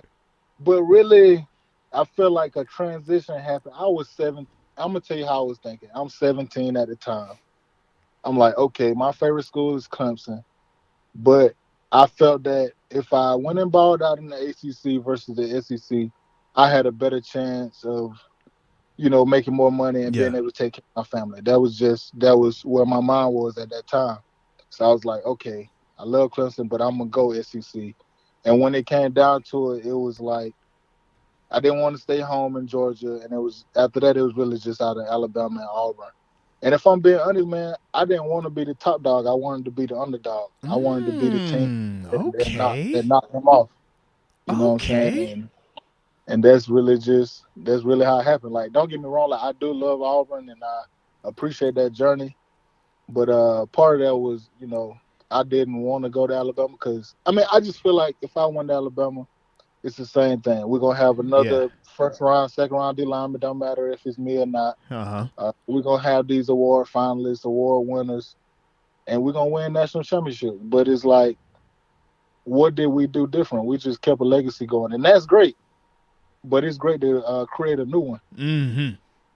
I love that mentality. That's dope. Like, because a lot of times you hear it the other way. Man, I didn't get offered by Alabama. I didn't get offered by this school. At least that's how my journey was. So it's like, I'm being honest, Alabama was my second offer, and that's what really made the rest of my offers come in. Alabama. Did they offer you in 10th grade too? I need to know. Did you get Bama in 10th grade, man? 11th, Okay, 11th. okay. All right. I was about to say, man, God dang.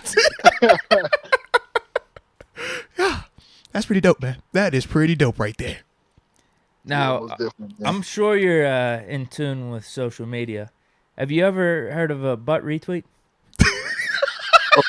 a butt retweet? Do you know what happened with all this week with Cam Hayward? Yeah, that's been floating out, man. No, I don't even know what happened. Should we explain it to him? Explain it to him. I feel like I know what a butt retweet is, but I don't know what's going on. Yeah, he tweeted something came out that it didn't come off good. We'll just put it to that way. He explained it as he explained it as a butt retweet. I just never heard of that. It was it's usually a butt dial, but a butt retweet. That's I don't know. Seems like I don't know, poor excuse. The way these phones is today, man, I can't count it out. That's what he said. He doubled down on it on the podcast. He was like, "Yeah, I don't know. It was just in my pocket." Then I checked my phone, and everyone's saying, "Dude, your Twitter's going crazy right now." You have to ask him about it. Well, Cam opened that door. I feel like I had one on Instagram. There it is. So I definitely understand a little bit. You know what? I think I'm gonna use that excuse next time. I like a retweet something I ain't supposed to like retweet. Babe, that was that butt retweet. You know I ain't like that post, babe. That was a butt like. I ain't mean to like that. Yeah. You know the one I think of though is when you're like dozing off while scrolling. I think that could have been a better excuse. That's dangerous. All right, here's another one for you then. Just like as a goofy little question here. This goes back to last year because Kevin Dotson had an infamous tweet that he said he could take down a cheetah if it ever came down to like a 1v1 match. So we're trying to ask everyone that comes on the podcast if they think they could also take down a cheetah. Zach Banner, he answered this question as well. What we just had on last week? I forgot. It was most people that they've answered this question though. Yeah. Could you take down a cheetah 1v1? So I guess I need a little bit more detail. So like, are we in an octagon? Okay, what is it? No. Hey, you 1-on-1. You're in the wild.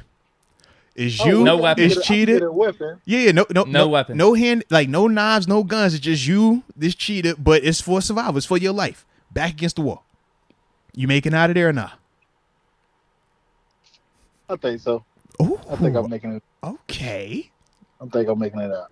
Well, shoot. And if I don't, that cheetah ain't messing with no more humans. Ooh, let's go. See, I like that approach right there. I figured when you offered by Clemson in 10th grade and Bama in the 11th grade, yeah, you probably can take out a cheetah. For me, I was like, you know what, the cheetah probably going to get me, but I'm a little bit smaller than you. So that might make some sense right there. So you know what? I believe that you can get that cheetah, or he ain't going to mess with nobody else. So as long as you get him first, I think I'm all right.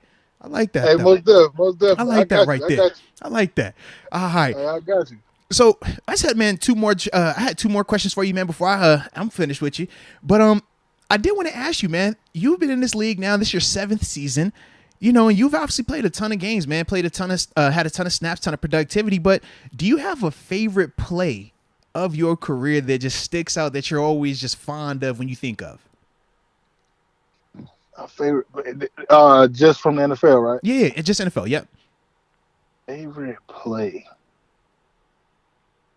I mean, if you want to include some college, you can include that as well. You know, we were just trying to give you the baseline and the direction, but you can hey, feel free. I mean, I guess it would have to be my first sack in the playoffs last year. Okay, let's get it against Mahomes. Yeah. No, I like Yeah, that. I guess that would have to be one of my favorite ones. All right. And then the final one I have for you is talk about your welcome to the NFL moment. That moment where it officially hit you, whether it was a good play or something, where you getting worked. But either I don't, way, where you were just like, you know what? if I'm being honest, my welcome to the NFL moment wasn't on the field. It was in the building. Okay. And I feel like that moment was, this is a business. It's not Mm, college. This is your job. Like, yeah. just like a 9 to 5 with anybody else. And it was like, I remember this rookie, he came in with me. He got cut rookie camp, but they brought him back in like right before the season. I remember talking to him, and he was like, "Man, I feel like I got some kind of scratch something in his calf." And I'm Mm, like, "Bro, I'm new. I don't know a lot, but I know it's not good to always be in the training room." mm. And I seen him a few minutes later, and they was walking him back out the door. He had just got his offer, Oh, just got signed, and they cut him the same day. And God. like that was like, I'm like, okay, Oh, like man. we at work. Yeah. It is cutthroat like that. You play this game and you start seeing them just trash bag, throw all this uniform in there, bring Yeah, next guy man. in there. You like, God, dog, like, we don't need to wait 24 hours no more. All right. Yeah. Yeah, It's man, like, it'd be bro. crazy. It'd be crazy. No, absolutely, man. Absolutely. But no, man, we definitely appreciate you taking some time, man, to hop on with us, man. We hope that, you're recovering well and you'll be fully healthy come Sunday, man. But yeah, man, like I said, man, definitely appreciate you though stopping by on the podcast with us. Yes, sir. I'm trying to get everything right now. Let's go. Just got me a little dry needling. So There it yeah, I'll be. is. No, All we right, definitely dope, bro. appreciate it, man. Appreciate it. Yeah, that was a blast. All right. Yes, sir. Peace. I definitely appreciate it. Yeah, I Hell thank yeah. y'all for letting me on the show. All Yeah. right. Peace, bro. Nah, shout out to my Travis right there, man. That was a vibe, bro. That was a vibe. That was awesome. I like his energy, bro. I I really like his enjoyed that. energy. Big Montravius fan right now. Nah, shout out, salute him, man. And humble dude, man. If you listen to some of the stuff that he was talking about, just in terms of how he views some of the older guys communicating to him, and then even his approach to that competitive nature that you deal with. I talk about that sometimes with Bud, TJ, Chick, Jarvis, where it's like, man, we close, we like each other, but at the same time, we competing. So it's like, how do you traverse through that, man? But it definitely sounds like, he has a good head on his shoulders right there. And I like the family man element. You know that hit my heart when he was like, I take my kids to Kennywood with the fiance. Like, let's go, baby, let's go. That is a Moats vibe right there. Team love. Let's go. Big family guy, man. But salute him for that, man. And shout out to y'all as well, man. If y'all enjoyed that interview, make sure y'all hitting the like button as well, man. Someone in the comments reminded me about the butt retweet. That's why I threw it in Hey, there. So salute, shout out. I salute, forget bro. who it was. If I could find who it was that mentioned it, I'll Yeah. give you a shout out. But I really can't remember. No, that's dope right there, man. That's dope. He didn't know about it. What do you think? Singly focused? I don't know. I doubt it. but maybe singularly focused. Or maybe he's heard it in passing but never really looked into what it was, because I know Yeah, I don't know. that I can don't be the think case. he's like that active on social Yeah. media. Yeah, he probably have heard, because knowing the guys in the locker room, He bought it though. He said, "Yeah." Yeah. He's like, "I think I did that one." yeah, the guys in the locker room for a fact, they brought this up, That's what we do. That's what we do. You know what I mean? So yeah, it's been brought up. He doubled down. Did you see it on the He podcast did, though? he did, He said, he "Listen," did. and then his Yeah. buddy that was with me He was tried like, to, "Dude, if like- it was anyone else, like I wouldn't Yeah. believe him, but because it's you, I believe it." And that's why I'm just like, all right, Cam. If that's what we go I with, think what I'm we with it, need to bro. do is almost like test it out, because like maybe keep your phone on throughout the whole podcast. I and want to just keep call it me keep and it in your pocket, look, see if it works. 'Cause me that's what he and- said. It was in his pocket and it retweeted. Listen, me and Cam been playing phone tag the past couple of days. I'm still trying to get him on the line so I can get to the bottom of it. Like, yo, was it really a butt dial, bro? Did you really butt retweet? I need to know, bro. I really need to know. All right. Am I wrong in saying these iPhones with the technology, it's only sensitive to like finger Your touch? touch or your eyes, like your face. So like I don't think Bro, pant no, fabric because for a fact, can initiate bro, for a anything on fact, it. if you, because I used to, like when I wear gloves at times, right? Trying to get that, you're just like, bro, it's not Right, gonna it work. doesn't So work. you can't even tap the screen in time. You got to hit the side button. I've used my nose before to like wake the screen up, and it's like, yo, it still doesn't work. It pisses me off at times. Yeah, bro. So I'm wondering how that worked too, man. Unless he grabbed it out of his pocket as he's Yeah. grabbing it, his thumb presses the retweet I'm like, because button if as he's pulling anything, it out. because if anything, Come on, though. You would see that as soon as you look at the phone. I would say your phone is more likely to emergency dial in your pocket than it is to open up Twitter, retweet that specific tweet, bro. That's all I'm saying. Well, doesn't everyone, too, on their phones have it set to sleep after like a minute or two as well? Because that's the other thing. Things, yeah. All right, it would have to be open the whole Yes. time in your pocket. Uh-huh. I just don't know this. It's a lot of I questions. think it was an accidental retweet, of course, but I don't think it was due to being in his pocket. But whatever you throw out there first, you kind of got to roll with it, man. You know how it is. All right. Yeah, you just got to roll. That's the one you went with. You ain't thinking all the way through. Okay, that's fine. But we in here. We're committed now, all right? Just got to commit to it, bro. The best three would have been, I like the whole scrolling while sleeping. Yes, that would have been. That's perfect. That could work. That's perfect. And then That could work. the kid excuse. Yes. Or hacked. Uh-huh. Those three I would was have been going better than I hacked. think butt retweet. I'm big. Man, I got hacked, bro. You know how that is. Yeah. Yeah, because that is a retweet that a hacker would do to try to make that person look Yeah. better. We need to have him back on. That's I pretty think, funny, at some bro. point. That's pretty funny. Yeah, because, I mean, we have had Cam on before, man. So, yeah, we definitely might need to spin the block, man. Because, bruh, we need answers. So what are we doing? Super chat? Yeah, we'll go Super supers. chats then picks. And then we'll go to Stack Your Paper, yeah. Uh-oh. All right. In fact, so I will go ahead and put Stack Your Paper up. And we will just transition organically through these supers. Sound good? Sure. All right. Let me know if I'm off on any of these. All right, we already have official momentum. I had to say, I think we shouldn't be too far Let me know off. where are we at? Actually, that's the question because I'm going through some of these old should ones here. be Child of the Corn. Okay, because I'm looking at the one that James Panzarella said Steelers invite AB to the game. Yeah, because we had Nanzito talking about getting Oh, you know who it lost was in the that sauce. asked about the butt retweets though? It's dogging them per 36. Ah, So dogging shout him out per to 36. them Salute, for the salute, reminder man. right there. That was a Yeah. good little thing to bring up. Salute. Even though Montravius didn't know about it, still, it's worth a shot. It's worth the conversation. I See would if he agree, knew man. anything about it. I would agree. Okay, Stangmang 21. We already did that one too, right? Yeah, we should be at Child of the Corn. All right, let me that see. was at the official momentum when he said Moats. He's like, Moats, I got to hang with you goats. And that's when we went down and was like, hey, remember we already hung out the first time. We got to do it again. I got it. Yo, what's good, Deke Moats? Season is off to a rough start, but the future looks bright with this young squad. I liked what Montravius said about this isn't a 1-4 team. Nah, it's definitely not, bro. And I agree. Future looks bright with this young squad. I have a horror movie review channel. Ooh. And I wonder if you guys have any favorite horror films. Man. Hereditary. Yeah, he likes Hereditary. For me, man, I don't like it, but I do like it. It's one of those things. Any other It's very disturbing. Conjuring, Annabelle's, like I love those type of things, man. Like one of my favorite like OG scary movies, like the original Exorcist. Like, yeah, that was one of the ones that kind of got me into that vibe of the spiritual realm, possession and stuff like that. And it's always been freaky to me because I'm not a person that fears like people. Like Michael Myers, Jason, I ain't worried about them to that extent because I feel like, man, if I got a chance to put hands on you, man, I've had my experiences, you know? Or if I can shoot you, I have my experiences, you know? But when it's spirits, it's kind of like, bro, what can I do with that? You know, it's not a lot that I could do with it. I'm kind of at the mercy of that spirit and my belief. You know, it's not, don't feel as strong right there. So in that element, that's why I love the movies because they truly do creep me the heck out, man. But yeah, man, I'm gonna have to check your channel out though, man. Facts.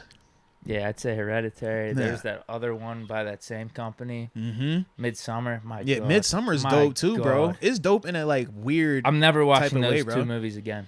See, I like those Oh type my though God. because they're very different. Midsummer was super different in type of scariness. Because it's not the same of like a killer. It's more like the suspense. You know something freaky's going on, Well, it but was you don't know crazy, what too. it is. The whole It's movie was pretty cult-like. much out in the daylight, too. Yeah. So it's like you can never feel There's safe. like one or two scenes in the night. That was it. And it's like, oh, it's sunny outside, but go in that building. You're like, oh, what's in the building? What you mean? Bruh. Those two, man. Those were Yeah, bad. bro. Yeah. Who's next here, then? That was Child of the Corn, right? Dude, yeah, man. And now you got me thinking about my scary people. I'm like, man, Chucky a vibe. Dang, Ghostface a vibe. What you doing? None. You know? Chilling, killing. Actually, that's a scary movie. Not Scream, but that was like the parody of it. So, yeah. Mike Hood. Got to run and listen later. Have to work. Peace to all. Hey, man, salute you, though, Mike, man. Hope you getting it in wherever you need to get it in at. But we definitely appreciate you being a part of this family. Who's next? Nanzito, it looks like. Yep. I'm gonna be turned 2 there, so there's no foul there, Deke. Because the way that this train is moving, somebody's got to bring the energy. Goddamn. Ain't that the truth? Somebody got to bring the energy, and somebody got to bring the survey size. So yeah. Fish momentum. Yes. I vote Deke the new OC. Either him or me. Hey now, Dude, I've been dialing some stuff up in Madden right now. you got it like that, bro. It is something. My offense has been unreal. Okay. We got this new Plaxico card. Shout out to Plax. Probably right now he's probably a top 3 receiver in the game. Yeah. He's cooking D-backs, but also I got Vic, and this Vic card's probably a top 5 quarterback. It's just like this Vic and Plaxico connection is off the charts. But even how I'm reading defenses, it's like it's crazy. It's just like I'm sitting there brushing dirt off my shoulder, just boom, boom, boom, touchdown, touchdown. My defense is struggling though. We need cornerbacks. We need secondary. It'd be like that. Because they're cooking me. Today I just played 35-42. Yeah, I'm playing them Big 12 ball. Okay. All offense, basically, no defense? yeah, that's what it was. Yeah, I like it. Exactly. There's not much I can do. Like I have Palomalu as one of the guys I'm relying on for man coverage, and that's not good in Madden at least because his man coverage rating isn't that high. He's a great player in the game, like especially to like use her around with. But in terms of like coverage, him versus someone that has like good route running, he's getting cooked. Him and Minka. But like we don't have anyone else. I got Rod Woods as my main guy. Then I got this 88 overall Mike Hilton and an 85 overall Artie Burns. I'm going up against like 90 overall receivers. It's tough. I see your dilemma. It's tough. Was Artie speed on the game though? Is he fast? Bad. He was a really good card at the beginning of the game, but yeah, he's like my third best corner. I figure worst case he'd at least be like fast on the game. No, he's 85 speed. Yeah. See, with Ultimate Team, it's not about like the actual player. It's just when they release the card. So if they released an Artie Burns card right now, he might actually be pretty good with the speed, but they released the card early in the game. Yeah. And it's just the whole game mode's about progression, them dropping new cards, you building a team. That's what you mean. So like if they do drop an Artie Burns card in a couple months, he might be like a 95 overall. Yeah. But I'm struggling on defense. Dang. But to Official Momentum's point, I might be able to see some things better than Canada at this point. Michael Emanuel has joined the upper room. Shout out to Micah Emanuel and welcome to the upper room. Yes, indeed. Yes, indeed. Damon Brown. Am I right? Absolutely. You know Damon Brown always in the building. Shout out to him. So, Deke, are you going to take a mid-season poll? What's he talking about here? You like the poll in the midseason? You like it at the beginning, or you like it in the back? Like, assuming he's talking about our quarterback rankings we were talking about. Yeah, the poll. So we could do a survey with the fans. How do you want it? You've already called it a poll. You've already said midseason poll. That came out your mouth. That was Damon Brown's verbiage. But you said poll. That came out your mouth. I just don't know what he's talking about. All right. We can do a little. We'll do QB rankings, right? Poll or QB ranking? rankings. You want to do a poll? Huh? You want like a QB poll? Is that what you're saying? Do you want rankings? Do you want Kenny? Survey the chat. Do you want to put Kenny on this poll, or who you want on this poll? You tell me who you want. No. What names you want on your poll, bro? Or is it my poll? Or is it your poll on this one? No. We'll do QB rankings. Okay, QB poll. And we can survey the chat where they have the QBs. Who wants to be on the poll? 1 to 20. So who will be at the top of your poll? Who's on the bottom of your poll? No, these are rankings. This is why I think Damon Brown used wrong verbiage on this one. He said poll. I'm just going off what Damon said. Now, you know Damon. Damon is in the Hall of Fame of the Super Chats. You seen him on the website. He's in the Hall of Fame, okay? That's what he said. He said poll. It's not a typo. Poll. So who you want to put on your poll? Is Kenny on your poll? No, we ain't doing this. Not yet. No, we ain't doing this. Come on, dude. It's getting too weird. It's getting too weird, dude. We can't be doing this. We can't be doing this. I'm just talking quarterback rankings. Talking quarterback rankings. We do quarterback rankings at the midseason. We can't be doing this. Shout out to Damon Brown, man. Come on, dude. Hey, it's Damon, bro. I told you, did I bring it up today? I'll never bring it up, man. This is just where the chat leads us. And as we said before, sometimes we let the chat just take us where they need to take us, man. They brought this up, Deke. Don't look at me like that, man. You know I ain't want to talk about no poll today, Deke. You know I ain't want to put that poll talk out there, all right? This one's on you, dude. It's what? You've created this monster. You said it. It's unfortunately, this might be an inside joke for the podcast. How did I create it? For I don't know how long. And it's. How did I create this? How did I create this? I'm so confused how I created this poll. Oh, this was definitely you. What? You would always go. First it would be Trina. Trina would always say, So put Trina the poll. started it. Yes, and then everybody else would be like, yeah, put the poll. And then you would be the official poll manager. So you would check the poll. You would look on it and make sure that everything felt right. You would also put your input, be like, I want to add this to the poll, or I think we should say this on the poll. Then you would even participate. Remember, you would say yes to the poll or no to the poll, or you want this guy on the poll. That's what you did. So how you putting this on me? I'm innocent, bro. I'm innocent. You know this, man. I got kids. I'm innocent, man. I'm a nice person, bro. I ain't do nothing. Official momentum. On my way to work. Proud of y'all. Win on Sunday. Let's go. He's proud of us. Thank you. No, salute you, Official Momentum. We greatly appreciate you as well, man. We proud of you too, man. We know your rehab journey. So absolutely, man. Big time. Damon Brown. I'm with Donald Copeland. Can we get the Cam interview? We need to pull him back up, man. We got to get him back out there. So I will look. I wonder now though. I just got to check because does he do his shows live? I don't know. I think he's Yeah, with I don't know his ESPN. schedule. Yeah, I'd have to look into that just to check that out. But I would definitely need hit him for up. 5 minutes. Yeah, that's it. 2 minutes, actually. Did One you question. but retweet? Yes or no? You know, explain the process of said but retweet. You know, just clarification. Christian Matthias giving us some support. Hey now. Let's go UW. Don't forget, game of the year Saturday, Tennessee at Bama. Gonna be explosive. Ooh. Rooting for Tennessee. Okay. Now, why is that? Why you want Tennessee to win? Well, I guess it doesn't matter You at this feel point. makes y'all better? Yeah, it's gonna make us look good, but Oh, because yeah, the loss would be to a team that beat Bama. I see what you mean. right, and if they beat Bama, they're gonna Yeah. easily be in the top 3 then after that. Yeah, And because they're still we undefeated lost- right now too. We lost to said team. You're right, in Yeah. overtime with our backup quarterback. That's That would what be a you're great saying. loss for Yeah. The unfortunate thing is we already lost to Georgia Tech, so our national championship Yeah. hopes are done. But at least we could be a little bit higher in the rankings if Yeah. we continue to win out. Because our goal right now is ACC championship. Mm. That's really it. And again, if the expectations weren't as high as I was saying, like going into the season where I was talking about national championship Mhm. stuff, that's still a really successful season for Pitt. If we can get to double-digit wins, that's still really solid. No, Because everything before last season was 8-5, lucky to get 9-4, 6-7, 7-6 seasons, disappointments.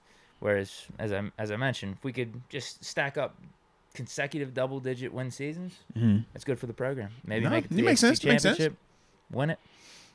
Christian Matthias again. Will Deontay Johnson ever get over the drops? I thought so. I mean, it looked promising at times. He's still a good receiver, but Who has more yardage this week, Deontay or George? Pickens, Okay, that's who you rolling with. yeah. The potential's there for Deontay. It absolutely He still is. gets targets. He still got targets last week. He's gets So did wide Claypool. open. Claypool had 2 or Yes, 3 drops, so too. absolutely, man. That's And he my was thing. spreading it around. Yeah, he definitely was. He definitely was. Moats was getting some time too before he got hurt. Mm-hmm. Christian Matthias. Kenny Pickett is the #1 quarterback of all time. He's a god amongst men. We got a Kenny believer here. There it is. Then we got Chase Grieve. Pull it up, Moats. I lost it. You want me to pull He it says, up? pull it up, Moats. Pickens 2 touchdowns and Pickett 3. As in which? That's not a good survey question. Yeah. Is it what he said? Maybe. What's more likely? Pickens, Pickens 2 2 touchdowns, touchdowns. or Pickett 3 Pickett touchdowns? 3? I like the one we were doing yesterday. What was it? Who has more? Who has more? Deontay. Does Deontay have more drops? I Does Pickett can't. have more I touchdowns? don't like this one. That's a I great do one. not like. That's actually a great I one. know it's a dope one. I just don't like that one, man. Oh, it's messy. And you know it's messy too. That's a good one. That's why you tried to come back and say. like the I tried to whole say yardage. shot Who for has more Deontay yardage? Drop. I think I'm definitely doing that. I might do that for the rest of the season. Now, I'm about to say since I will be staying down there. I did confirm. Me and wifey, we gonna double date it. You know, we got some of the homies. Am I meeting you at halftime? or You know what I'm what? saying? Hey, well, I don't know. Are you staying got- for the full game or are you later? I'm not staying for the full game because I was gonna say even the space talk I gotta push that back to like later after the game. But I was gonna say the only reason that I don't know about halftime is because at halftime I do those suite visits. That's the Okay. thing right now. Then I ain't about to drop the sponsor name up here because they ain't sponsoring the show, but you know how to, you know what I'm saying. We'll tell them to. Yeah, that's what when I meet them, I'm like, look, man, I like y'all like me. Sponsor the show, man. Y'all know what it is. Christian Matthias. He says. But hold on, slogan. do you want a poll put in? Not for that question. Okay. No. Christian Matthias says Sloven is trash. He means Slovis. That's what I was Sloven. But Israel is the number 1 back in the draft.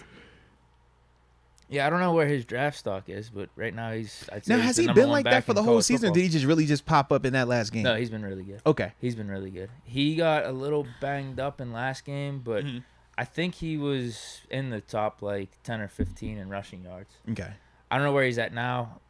He's definitely in double-digit rushing touchdowns for sure, and I think he's probably in the top 2 or 3 in rushing yards.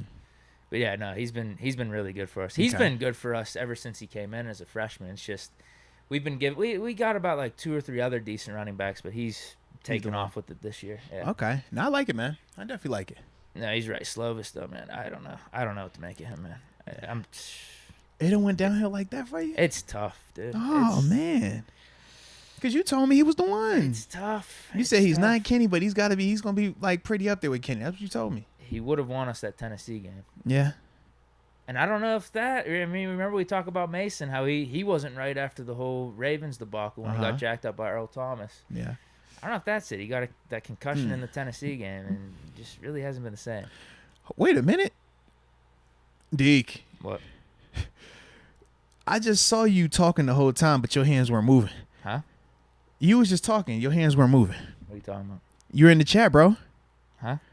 I just saw you in the chat. You just messaged me in the chat. This is what you just said. It says, from Deke, this is your face, got the glasses on. Verbatim. I quote from Deke. I love poles and holes, no judgment. That's what you just said. How did you type that, bro? Was it a delay? I did. I was literally just sitting here watching you. That's a burner. You were talking this whole time and this just popped up. I don't know, man. What's going on, Deke? I need to get verified. How the heck did you just do that right there, man? I need to get verified so I can How did you do differentiate that, bro? myself from that burner. How did you just do that? That don't look like a fake to me. That's your face, bro. That is definitely your face, man. That looks pretty accurate to me, man. Look pretty accurate. It's a burner. You sure? It looks pretty accurate, man. I'll tell you, that's a burner. It is your face. See, I'll type in. Nope. I'll type in yo right now. I don't want to see it. Nope. All right, I won't. You want me to put? I'm looking at your face. Right? Is that not your face, D? Huh? Is that not your face? It's a burner account. Is that not your face? That's your face. That burner account popped up over the last podcast. I don't know what you're talking about. He even talks how you talk, man. He impersonated me. That's why I need to get verified, actually. Now, Donald Morgan and Eddie Sherrick said that this was a butt tweet, butt chat. Now, you might be right. Now that I think about it, man. We've been talking these butt comments, man. Maybe you did just do that, bro. I don't even know where your phone is, so you know what? I don't see nothing over there. I don't see what he's talking about. Locked. I don't know where that phone was when he was just talking, ladies and gentlemen. It could have very well been in there. All right. See, did you see me? See, he just the burner just tweeted the Jordan shrug. You didn't see me type that in, right? I saw your hands reach down. Your hands were definitely reaching down a second ago, man. I don't know who that is. It's got to be the same guy that was doing the. It was like Deke's dad, Deke's mom. Yeah. I mean, he's got it down to a T though. He's got my YouTube profile pic there. I was like, yo, it looked just like you, man. I was never for doing the verification stuff. Never for it. I've always viewed that as the blue check mark, screw those people. Mm-hmm. But I guess I see why it's needed. Hey, man, you got superpowers apparently too, man. I like this, bro. Yeah, I don't know how you're doing it, man. You're going to have to teach me that one day, man. That's pretty elite right there.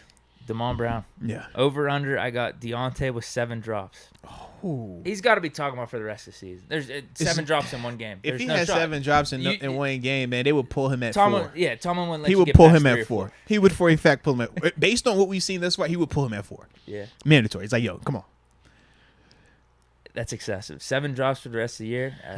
That might be a little low of a line, maybe. Don't you do that? Don't you? He's at 3 right now. Officially, I don't know what the because the official numbers are never like.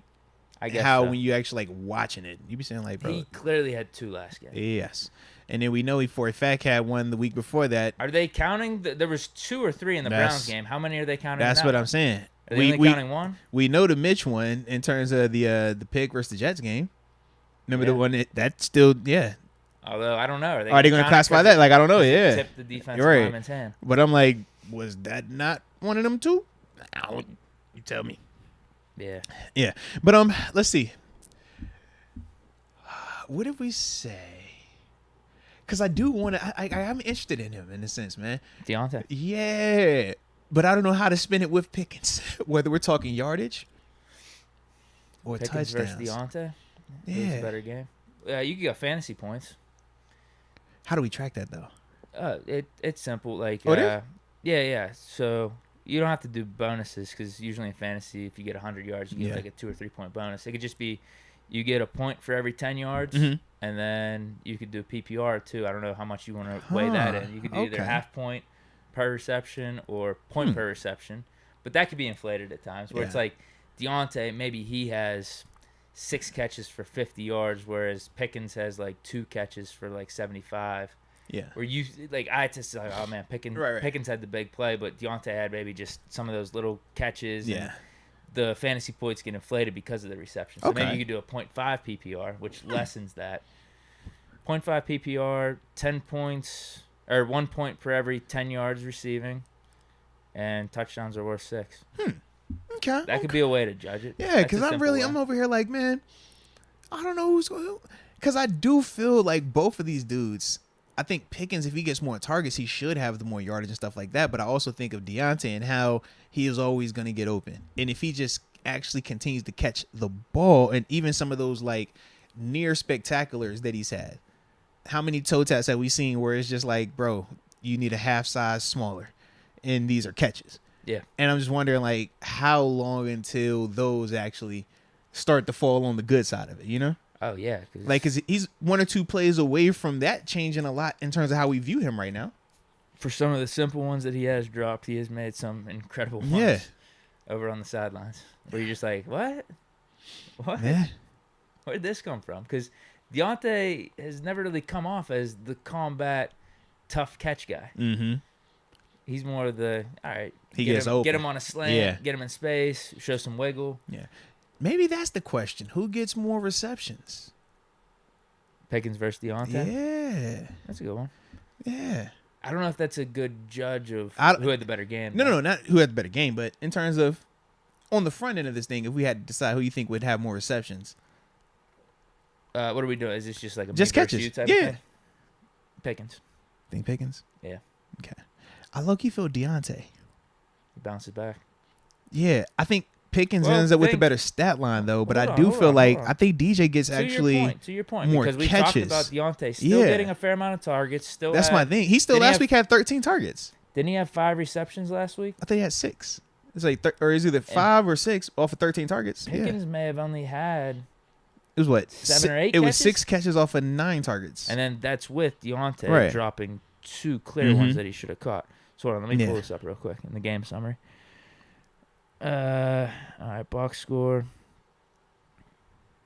Pickens did lead the team in reception. He only had 6 though. Yeah. 6. Yeah, you might be right on Deontay, dude. Deontay had 13 targets. Yeah. Yeah, targets is one of those things you can rely on going forward. Now Pickens, we think he's going to have a steady amount of targets too, but Deontay with those 2 drops still had 5 receptions. Pickens had 6. Yeah. So it's all about going back to what you said. Do you think Pickett's going to watch the tape and be like, dude, I got to get Pickens the ball more? Or is he going to keep going steady to Deontay? Like Big Ben did. And then do you also think... Just how everyone has with Deontay. Deontay has been the number 1 target getter. But I would also say, do you also think that Deontay is going to put the drops to rest, and catch more of those? Because that's the other part when I'm thinking of, him specifically. Yeah, he didn't lead the league in lead the team in catches last week, but it wasn't because of a lack of opportunity. It was just him, not being able to do what he needed to do on a consistency level. Yeah, man. I think I'm with you in terms. I don't know. Do we want to put anything? Is it like a $10 thing or no? Because I'm with you. I think the favorite would be Deontay. If this was a betting line on DraftKings, I think he'd be the favorite, and that would be the mathematically smart choice. Mm-hmm. But you like Pickens? You like Pickens. It's funner to bet on Pickens. Am I wrong? Is it funner to bet on Pickens? I believe that. No, respect. Because what would you be more pissed off about? It goes back to, remember the whole fantasy decision? Whenever you're starting quarterbacks and having that decision, I'd be more pissed off if I played it safe. Yeah. And Pickens has more receptions versus if Pickens has more receptions, or if Deontay has more receptions, then I bet Pickens, because that's house money then. All right, I lost the bet, but Deontay went off. That's great. It's a win-win. For sure. So I'll say Pickens. Okay. I don't know if we have anything on it, but yeah, I'll go out on a limb. Okay. No, I like it. Even though I do think the favorite should be Deontay. I actually have a very similar thought process with you, man. Yeah. So you going Pickens? Unfortunately, yeah. I wish I could have disagreed with you, but I'm like, nah. I feel like it's yeah. Johnson's still the favorite though. With 13 Not for targets, a fact. For a fact. 2 drops last week. 1 or 2 of them were also the out of bounds catches. Yes. Mm-hmm. Christian Matthias, back in the super chat, says, "Here's what drives me crazy about Deontay and Chase. They don't go up and reach for the ball. They try to basket it and not use their arms and hands to get the ball. What do you think? Chase surprises me with that." Yeah, I don't know if that's as much Deontay. I'd say it's more about Chase. Yeah, Chase is the one that's not as strong of a hands catcher, especially in contrast to when you're watching George Pickens and how he has very strong hands. When you watch him catch the ball, the one throw, it was like the 20-yarder to the left side of the field. Kenny just, says one-on-one, throws it up there to him. Kyer Elam, is the defender, and it's the one where he's literally just holding the ball up away from himself. Yeah, like that's the type of stuff that we don't really see Chase display. Actually, I don't think I've ever seen Chase catch footballs like that. Whereas Deontay, even though he has the drop issue, I still think he has like dope hands in the sense of being able to make some of these crazy catches that we have seen from him. I think for him, it's the routine stuff. It's the consistency part. And part of the stuff that we've talked about him in the past of why he has those drops is the fundamentals of looking the ball in completely. He's one of those guys that ball is coming, but he's getting ready to make that next move. So you see him a lot of times when there are drops or, the things where it's hitting him in the hands. You're like, bro, what's happening here? Watch his eyes, man. It's here, but he's getting ready to go. He's trying to go make a move. And that's cool, but you got to secure the catch first. And that's part of the thing that, when it comes to Deontay specifically, that when he does hone in on those fundamentals, he does actually have really good hands. But Chase, he's the one where, like I said, I just personally haven't seen that from him consistently, whereas I've seen Deontay, go up there and show some strong hands and stuff. Do we want to get into the bets here? Yeah, let's do it, man. Or the picks? Yeah, heck yeah, man. Oh, crap. What happened? What's our record? Actually, I know this because I went 1-4. I was about to say, hold on. Oh, shoot. What was our record? I was 12-17. You were 17-12. Yeah, so and then add 1 win for me, 13, and 17 plus 4, 21. So you're 21-13. I'm 13-21. With 2 ties. 21. I've been bumping 21 Savage too like a mug, bro. Like, I don't know why he... It's been on my little mind, man. I like 21. Still a lot of football left. 21. How many wins you get? A lot. Cash in, cash out. Cash in, cash out. You know what I'm saying? Spin the block twice like it, with a pop.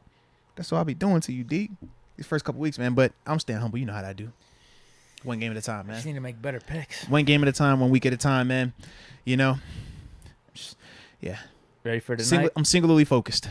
Toilet bowl. I hate this game tonight. Actually, Bears at home, +1 do versus not Commanders. like anything. I'll go Bears +1. I do not like anything about this game tonight. Hold on, I'm gonna pull up the slide just so I can look at it as well. But yeah, man, I am not digging any of tonight's action when you're talking Bears and Commanders. The game is in Chicago, though, correct? Yeah, Bears at home +1 against Commanders. I'll go Bears +1. You go Bears +1, huh? Yeah. How the heck how are the Bears not favored and it's in Chicago? Do I believe in Wentz? Now, Wentz, if I remember correctly, though, he's been dope on Thursday Night Football. Wow. Where'd you find that one at? No, low-key, I think he's been good. Really? I heard somebody, I promise I heard somebody talk about it, bro. It might have been one of them, like, NFL Network. How like, you just have it on in the background. They're like, oh, yeah, such and such on Thursday Night Football did it. I'm like, all right.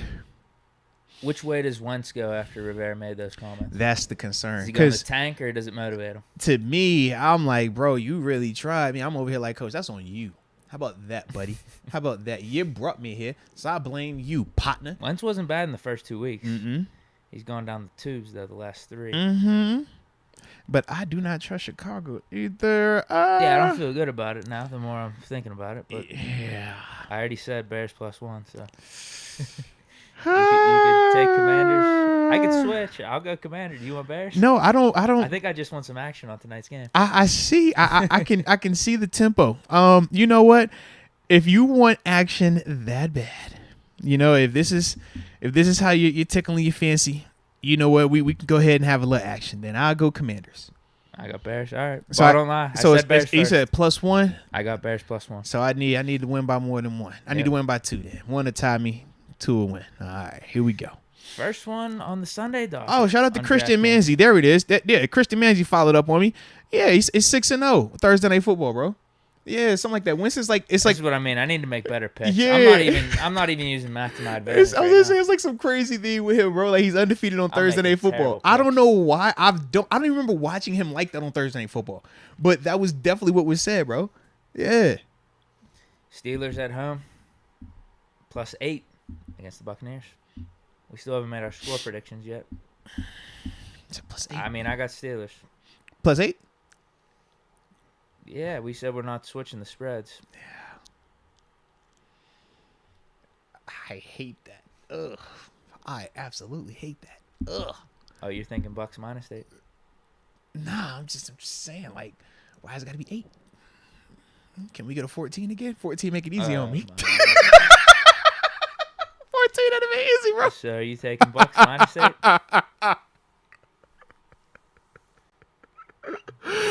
So if you think it's 14, then that -8 with the Bucks, that should be a no-brainer for you, right? I'll take Steelers +8. I'll take Pittsburgh. I don't like this one. Can we? We'll come back to this one. Can we come back to this one? Yeah. Yeah, because I mean, my offer's there. I'm taking Steelers yeah. +8. We'll no come back matter to that one. We'll come back to that one. what. Okay. We'll come back to that one. Packers -7.5 at home against the Jets.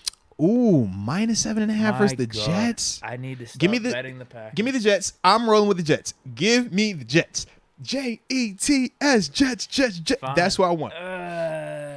I'm gonna go out on a limb. I'm gonna believe in the MILF Slayer. I'm gonna believe in him, bro. Come on, man. In Cougars, we lust. Let's do it, man. Yeah. This has to be the last one I go with the Packers. This has to be. Here we go. If Here they we let go. me down here. Here we go. Come on, Zach Wilson. Come on, baby. The thing Come I'm on. feeling with Green Bay is okay. London game, Giants. Uh-huh.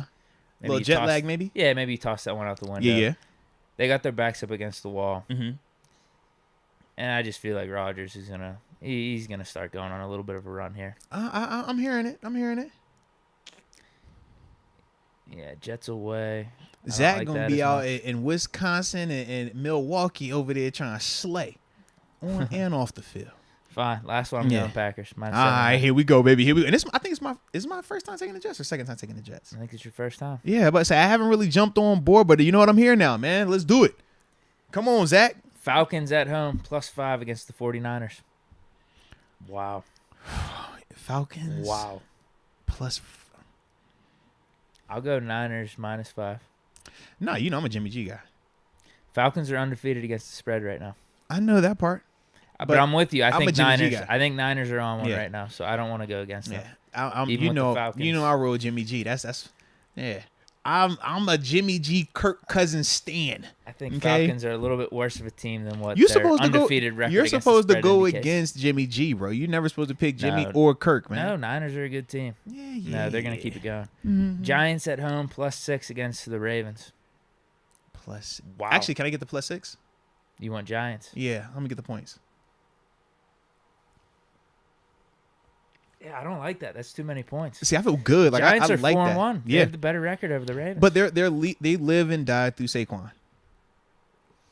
yeah, Ravens defense actually ain't that bad. You know what? Mhm. No, I will take the Ravens. Yeah, like I think it's gonna be. I -6. like I'll do that it. spread. I think like I could talk That's myself pretty- either way. Yeah, that's a good. Yeah. Yeah, that's a good point. I just figured I went with my gut right there. My gut was telling me Saquon I because know, I've been you're liking on that Saquon, roll. man. You're on that roll. Yeah.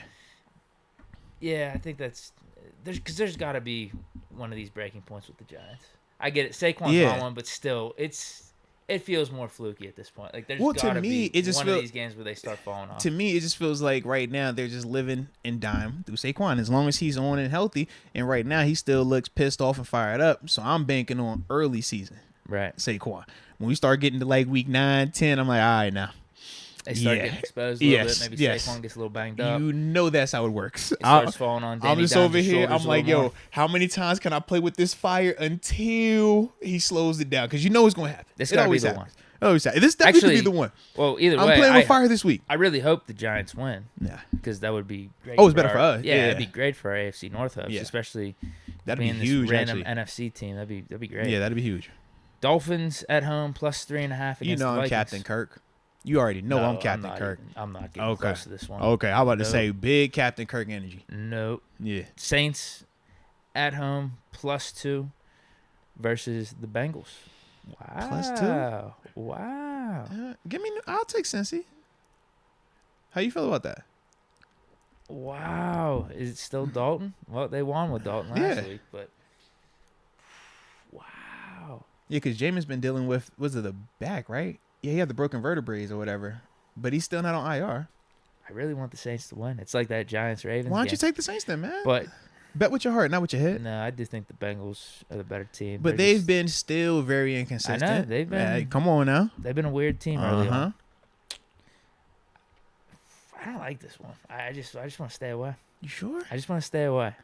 So you were pressing like I heck don't to feel- get action for tonight, and you want to stay away from this game?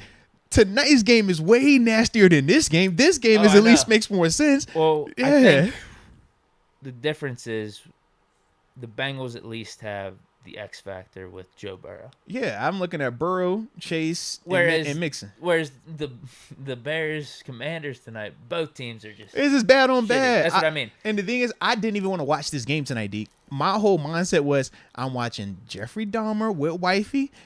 She gonna for an hour. Then after that, she gonna go ahead and lay it down. I'm gonna edit me some tape, and I'm gonna do what I do. You know what I'm saying? Now you gonna have me over here having to edit tape and have this on in the background, Deke. Thanks a lot. I did not want to watch this bad game that's going to take place tonight. I know it's bad football going to be played out there tonight. Have zero desire, but because you want to put this up there, now I got to watch it. No, here's what's gonna happen. It's going to be actually. bad. No, here's what's gonna happen. Mm-hmm. The last what have been the Thursday night game? So it was us Browns. I actually think that was probably an entertaining game, right? I mean, I was at the game and it was a good one. No. I'm assuming on TV. They've been pretty good. Last week was bad. That was the only one, or has it been a lot of the Thursday night ones? Because now I'm mixing Bills up Thursday Rams and were a Monday night. blowout. Yeah. That was the first one. Of the See, I season. kind of enjoyed that one, though. So, that wasn't really a bad one for me to watch. Damn it, I don't want to look up. I was going to say, you know how the reputation is with Thursday night games. And we had Russell Wilson on last week, and we thought that game was actually going to be somewhat entertaining. Low key, what was more entertaining was the commentary. Watching Richard Sherman, how he was going up. I'm like, yo, it's personal. Fitzpatrick's pretty funny, too. Yeah. Shout out to Fitzy. No, but I'm just saying, watch, it's going to be the opposite. It's going to be like Shootout. Yeah. Carson Wentz, Justin Fields, Even- scores like 35-32. I'll watch for Roquan Smith. Hopefully, down the line, who knows, right? Down the line. Oh, yeah. But Browns, even he said he's decided to look like a highlighter tonight. That's what he said he's gonna look like, because they got them super orange Oh, is color that what they're rush. doing? Yeah, Wow. orange helmet, orange jersey. Yeah, Browns, oh, wow, they're even going orange helmets. yeah. Browns at home, -2.5 against the Patriots. I'm going Patriots. +2.5. I would have went Patriots too, because I was just thinking, Deshaun is back, but only in the building. He's not playing for the next couple of weeks, anyways. So I'm looking at a Bailey Zappi led New England Patriots. Mac might be back. Eh, Either way, I would take the Patriots over the Browns. Either way. They bet don't put Mac out there. Yeah. Wow. Bro, I like Bailey. Don't play. I like Bailey. I like Bailey. He nice. He's just limited, but he's fun. He's like that. He's like a more polished duck. Right. That's what he reminds. Is a more polished duck. So that's why I like. I Zip. remember when we watched his college stuff. Yeah. He looked exactly like Dr. Yeah. out there. Yep. So he's just, like I said, the fun dude. So that's why I'm like, yep, keep it to him. But in terms of long-term answer, I would definitely go Mac Jones, because he's more buttoned up. It feels more professional. Bailey is like that fun, like summer fling. You need a summer fling. You need a little fun. Mac is like, hey, this is the father. This is the man of the house. You know what I mean? He wears a suit and tie, carries a briefcase. So, yeah. So you don't want the Browns? Nah, I'm good on the Browns, man. Colts -2 at home against the Jaguars, +2. I'm going to go Jags. Oh, hold on. You said Colts -2? Yeah, at home. Defense looked good against the Broncos. No, they look good because Russ looked bad, or the Broncos' offense is just trying to figure everything out. But I'm just, I do not like the Colts at all. -2 at home. Is Shaq Leonard back? Because I know he had the concussion he was dealing with. Matt Ryan seemed very motivational in the post-game locker room Man, speech. everybody could talk. I'm talking what you do on the field. Yeah. Led them to a win against the Broncos. I wouldn't say he led him, Final drive. He was a part of it. I Matty Ice. wouldn't call him letting, though. I wouldn't. That'd be a stretch. Ah, man. Do I believe in Trevor bouncing back to that? Shoot, the Jags offense better than the Broncos offense. What are we talking about here? Yeah, I don't like this one. I really don't. I really already don't said like my this pick, one. so I know, and you that's want what the I Colts don't. or no? Because I would definitely go Jags if I had to pick. I will pass on that one. Okay. I think I'm gonna pass on that one. Rams at home, -10 against the Panthers. Panthers just fired their coach, Matt Rule. Give So me the Panthers. they're rolling with Give me the Panthers. Wilkes then. Hey, get my old head coach from AZ. That's what we rolling with. My old head coach. I got 10 on it. Let me get a 10 piece. No Baker, too. Let me get a 10 piece then. Oh, my God. It's terrible. All right. It's terrible. This one will be my last one with the Rams then, too. Yeah. If they lose this one, You I'm did not just going back to them. You did just say So I the need to stop Rams and betting the on Packers them. are on my hot seat in terms of the picks that we do here. I just want to get janky and take a chance, man. They got to get right at some point. I just want They to still take a got chance, too much man. talent. I'm taking a chance. I think the Rams definitely win. I'm just hoping that it's by It's like 10, yeah. I just need it by It's 10 9. points, Just keep it by double-digit 9. points. Just keep it by 9. Because the Panthers still are good defensively, and they haven't done the full fire sale for them just yet. So after this week, who knows? And definitely And when Wilkes is a defensive coach. exactly, and it's the familiarity because for him, he's gonna have a lot of pride. He's been there on the front end of this thing before he went to AZ. Before he was in Cleveland, he was there. Like that's where he got to start at. That's where he came under Sean McDermott. And when McDermott left to go to Buffalo, that's when he became the DC down there. So he has like a ton of history and pride in Carolina. Like even man, when he would come out there at AZ and we talk that, it was always TD and Luke. Man, well, I'm telling you, it's how you run this defense right here. I'm like, hey, that sounds great. You But have one player close to I am not TD. He's not TD, and I don't see any Lukes in this building, buddy. Okay, but you keep hollering about what this how you want to do it right here, man. Look, this how you do it. Right? You see how Luke read right? Like, coach, ain't no Luke, baby, ain't no Luke. That's when we go back to that. Oh, the difference between a starter and a role player's opportunity. Coach, you can give me every opportunity you want. Arthur Moats is never gonna turn into Luke Kuechly. Okay, it's like that, bro. Next one. This one's an interesting one. Seahawks at home +2.5 against the Cardinals. Seahawks +2.5 at home. Cardinals. They wrote me off. I ain't right back though. Let's go. Man. They wrote me off. I ain't right back though. That's the theme all season. Okay? It's an anthem. All right? That's what I'm going with. Say no more. Okay? Say no more. In the words of TG, Gino for Heisman. Okay? Cardinals You know he a top 10 playing quarterback. fine. You know he French top 10. What are they, 2-2? They had a weird bye week then, huh? Yeah. No. Cardinals gonna find a way to win though. You know how that goes. They're gonna always get the fluky last minute drive, Kyler running around acting all crazy, and then be a little walk-off touchdown. They'll win. That's how I'm feeling. Yeah, they will definitely win. I just needed to be by like 1. That's it. James Conner out. But he got hurt last game, right? I'm gonna say he got hurt last. What is their record? Are they 2-2? They had a really early bye? No, 2-3. What are their losses? They've all close games. They beat Raiders. They lost to the Rams. Oh, they lost to Kansas City by a mile week 1. But that's 4 weeks ago. Yeah, I'll do Cardinals. Let's go. Cardinals. Barely lost to Philly last week. Mm-hmm. Beat Carolina by 10. Lost to the Rams by 8. Beat Vegas in overtime. They wrote me off. I'll do Cardinals. I ain't right back though. It's All right. that simple. Seahawks, let's go. Gino. We got Chiefs at home against the Bills. Chiefs +2.5. I mean, I'll take Chiefs. I know you're going Bills. Oh, okay. Say no more. That just works. Say no more. And I'll take the points. Say That's and I'll take the points. disrespectful to Holmes. And I'll take the points +2. Okay. Home dogs. Disrespectful to Oh, Mahomes. Wow. Home dogs. Because you know what time it is, man. Deke, I started to pull up with the fit today, Deke. But I said because it's still fresh off of the week, I don't want that energy. I don't want to send mixed signals out here about where our alliances are. You Okay. should have just done it, because you just You you just said now we know where your heart was. Nope, Wow. I ain't. No, but see, I was very cognizant of everybody's feelings, and I didn't want to have a I know that's you putting a misconstrued filter message. on it. You should have just came out with what you really wanted to do.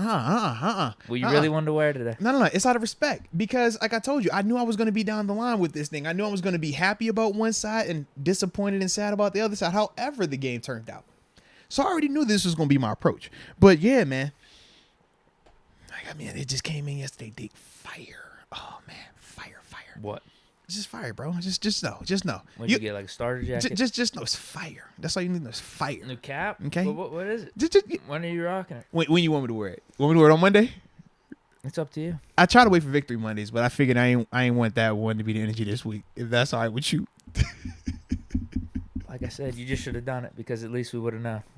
Now you're telling us afterwards, and you put a filter on your raw emotions. What you really wanted to do. Man. Now it's tough to hear. It's because I'm a man of the people. It's because I understand that even though y'all shoot me with these arrows, okay, These are these mixed signals. I don't want to shoot you guys back. I'm a nice guy. I take, but I don't give it back. I'm a man of the people. Okay, so I was very cognizant of that. Even though all last week I was getting the hey, sorry ahead of time. Hey guy, hey. Start a Bills podcast. I left it alone, dude. I left it alone. Even when we go back and look at some of the old, like the vids from last week, you look in the comment section on the replay. Even the people that watched it and came back and commented, oh man, Bills fan. It's a Bill. What type of podcast is a Bills podcast? I'm like, oh. So all I'm saying is, Deke, I felt fully justified if I did do it. I felt vindicated. I was like, hey, y'all have pushed me to that. Like y'all keep saying, I don't say that. Y'all say that. You know? I thought about it. I think you wanted to. Slightly. Eagles. But I did not, though. I did not. Eagles at home. -6.5 against your Cowboys. +6.5. Oh, yeah. This is the big one for Cooper Rush. Yeah. Oh, yeah. I'm assuming Dak's not ready just yet. Mm-hmm. The little grip, Wow. You got any handstands? You still got any of the handstands that you used before? No, company's out of business. Oh, my gosh. Pickett denied using it. Oh, my At the gosh. softball game. So he denied using it. You get D-Hop popped, and now it's saying we ain't got no more handstands going on. Yeah, That's nuts. He said never heard of it, That never is used nuts, man. it. He did say, though, at the end of it, he Yeah. said, what is this thing? He was like looking at it. He's like, Yeah. maybe I should have used it. Mm-hmm. But it's out of business. All right. So then definitely no Dak then. The finger ain't right just yet. Wow. You know I'm rolling with Cooper Rush. You said I get 6.5? Was it 6.5 or 6? That's way too 6.5? many points, I feel like, with the I Cowboys love defense. I don't like this. And Michael Parsons, they asked me, they say, yo, what's that groin talking about? Because he got a little groin injury. He said, don't worry, I'm playing. Okay? So. I could see this being a letdown game for the Eagles. Him playing. I do feel like he is like the front runner now for that depot. Just know. Well, actually, no. Meek's still in the conversation. Meek is heavy in that conversation. Don't get it twisted. But because Mike, everybody loves him. Going off of last year as well. Dallas this year is a big deal. We get it. He's one of them dudes, though. He's definitely one of them dudes, man. I don't want to bet this one. You getting 6.5? That's a pretty. I'm getting minus. I was trying to explain it in a better way. I was like, that came out completely wrong. You're getting the opposite. I'm getting 6.5 because the Cowboys are just so in turmoil. They're having a civil war within to understand. No, they're on a roll. They got a good defense. What did Zeke say? Hey, man, should we go with Dak when he comes back, or should we stick with Cooper? Cooper wins his games. They're having their own leader, Jerry Jones, is confused. I welcome a quarterback controversy until it's here, and now he's like, But how you gonna pull Cooper out when he winning like this? And once he wins this weekend, no, you ain't in talking Philly, me into this one. Come on, man. No, I think this could be an Eagles letdown game. Oh, the Sunday my night football gosh. game at home. Okay. Cowboys defense. It's more about the Cowboys defense Okay. than the Cowboys offense, and then potentially seeing this Eagles letdown. Okay. Yeah, because Cowboys are going into this game with just like house money. They nothing have been to these last lose. 4 or 5 weeks. Everything the game. You know what it is. I can't do this one. Nope. Mm-hmm. Last one then. Monday night. Man, you know them boys, man. Shoot, I need them boys to get it done this weekend, bro. Oh, wait. Chargers at home -4.5 against the Broncos. And then there's one we got to revisit still. I'll go Chargers. If I had to, I'm I'd done. go Chargers. You know, I'd go Chargers, bro. I still believe in a Russ turnaround. Let him cook. And I don't know if it's going to be this week. You should let him cook, bro. Let him cook. He should be better, but yeah, 4.5 against Detroit. No, I'm good. Herbert's been playing good these last couple weeks. Chargers back-to-back wins, I believe, as well. Mm-hmm. No thanks. Yeah, I think that's a good slate right there, man. Yeah, I think we're good, man. We don't got to worry about any of these other games, man. Last one. No, we're good. We good. We ain't got to worry about anything else, bro. We ain't Steelers got to at go, home, bro. against Why the you want? Buccaneers, We ain't minus got to 8. come back to that, bro. My pick is locked in. Steelers +8. So the floor is yours. +8.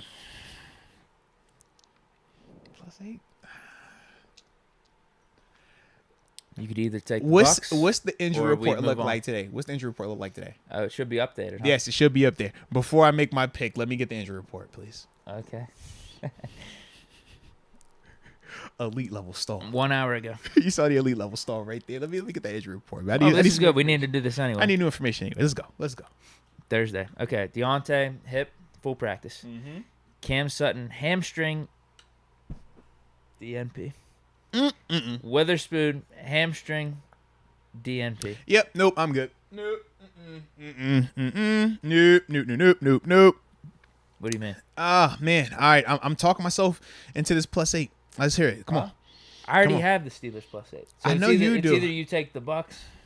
No. I'm thinking dual. I'm thinking in this vein and also. Are you thinking your score prediction? I'm thinking both veins. That's what I'm saying. Like, because we still got to do our score predictions too. Yeah. You see what I'm saying? So are you off on?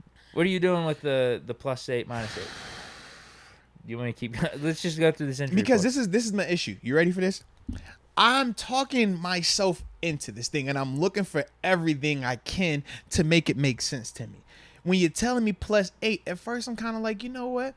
I don't want to pick against you right here. I want to be able to say, you know what, man? Yeah, let's watch this game because I'm rolling with the Steelers as well because the +8. But when I hear Cam Sutton and Akello aren't out there, and I'm thinking to myself, how are the Bucs fitting to attack our defense? That's where they was going. Why they were healthy. So now I'm thinking to myself, like, dang, going, man.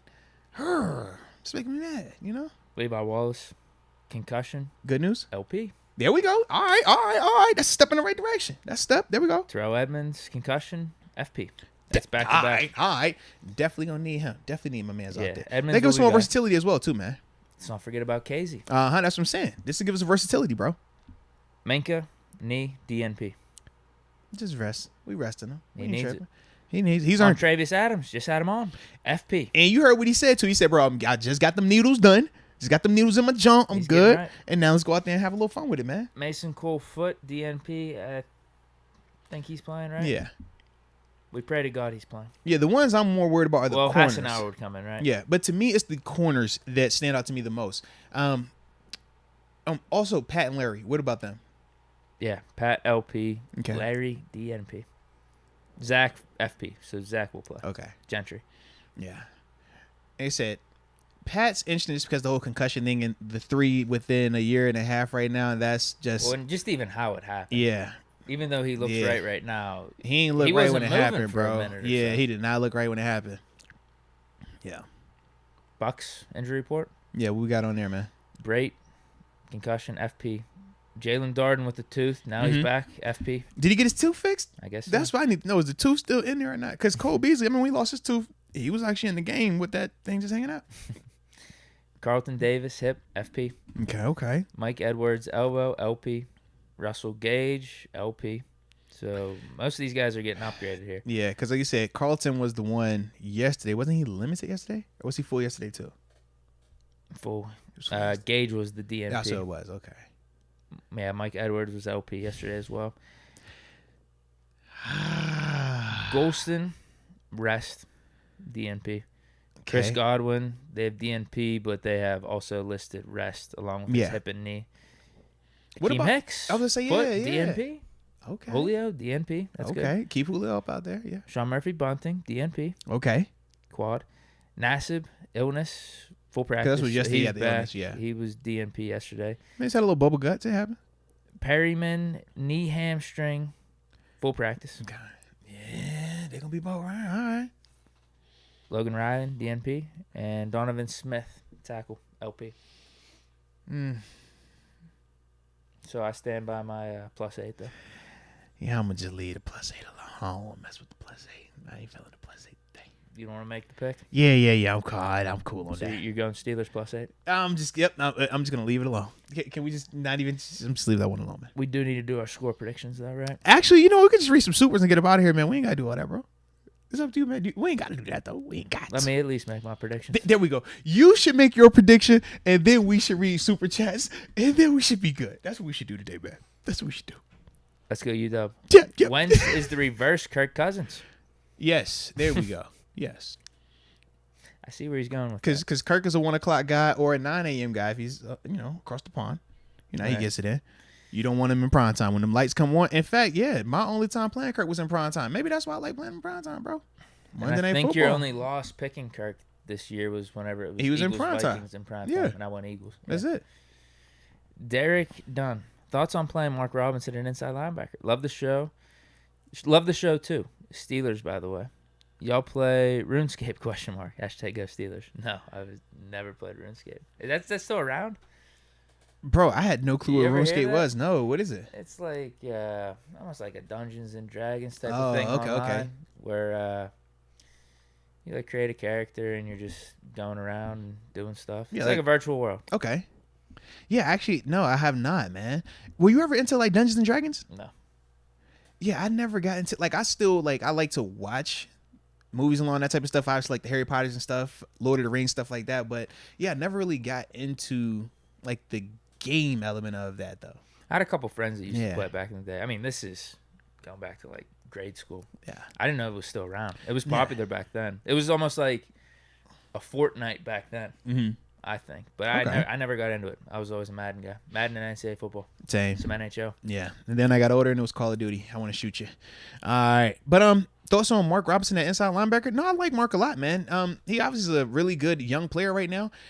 I personally, my biggest dilemma is if I'm putting him on the field and I'm taking off Spillane, Bush, or Miles Jack, I do feel like right now those three guys have been playing at a high level. Not just in terms of the productivity in stadium, but the above the net game as well. In terms of just the alignments, some of the pre-snap communication. My concern is you implement Mark Robinson in here with all the other changes and all the other younger, inexperienced players that are playing out there. And it's just another issue that potentially you have to deal with in terms of now he's getting acclimated. Now he's learning to communicate with these guys. You're worrying about him as a younger player in his own regard, making rookie mistakes as well with the defense that is already dealing with a ton of moving pieces because of the injury. So that's the other reason why for me personally right now, even though I would like to see Mark at some point in time, I just don't think the time makes sense to put him out there in what they're dealing with right now defensively with some of the injuries and stuff. Is KZ practicing this week? I feel like this would be bigger news. It's really flying under the radar. They say Yeah. his suspension is lifted. I thought he was going to be out there this the week. NFL's Right. official transaction sheet for suspension. And with some of the injuries that we've had, Has anyone it asked would make Tom sense. about it? Yeah. I feel like it would be bigger news. Yeah, I haven't This is checked. kind Where of did a big deal. Did you type his name in it, right? Yeah, it's saying he's off the suspension list. Yeah. Are we gonna do some BS where we don't play him? Like we need him out there. Oh, start that. We definitely need him out there. We need him out there. Yeah, I would agree. All right, man. It is 5:33. So let's start dropping them score predictions in the chat. Let us know who do you think gets the job done on Sunday, Tampa Bay or your Pittsburgh Steelers. All right, Deke. Floor is yours, baby. Talk to him. You know what, man? I might make a prediction too, man. You know what I'm saying? Talk to him how you talk to him, man. I might hop in here too, man.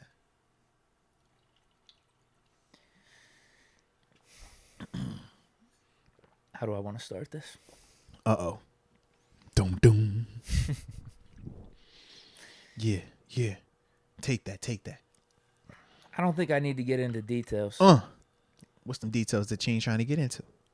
Kenny Pickett outduels the fake GOAT, Ooh. Tom Brady. What's up then? Kenny, Mm-hmm. 250 plus, Oh, 2 touchdowns. why not? Offense Uh-huh. looks really nice right off the bat. Whew. I'm I've talking been- like a fresh paint, like fresh wash on the fresh paint on the new whip, that type of clean. Yeah, pretty much. Okay, all right.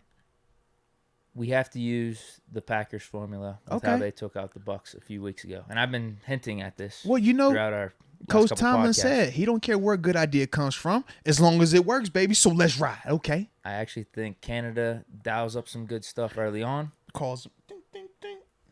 Yeah, touchdown. Bet that. All right, let's go. Pickett feels comfortable in his first start at home. The crowd's going crazy. He chilling. Okay.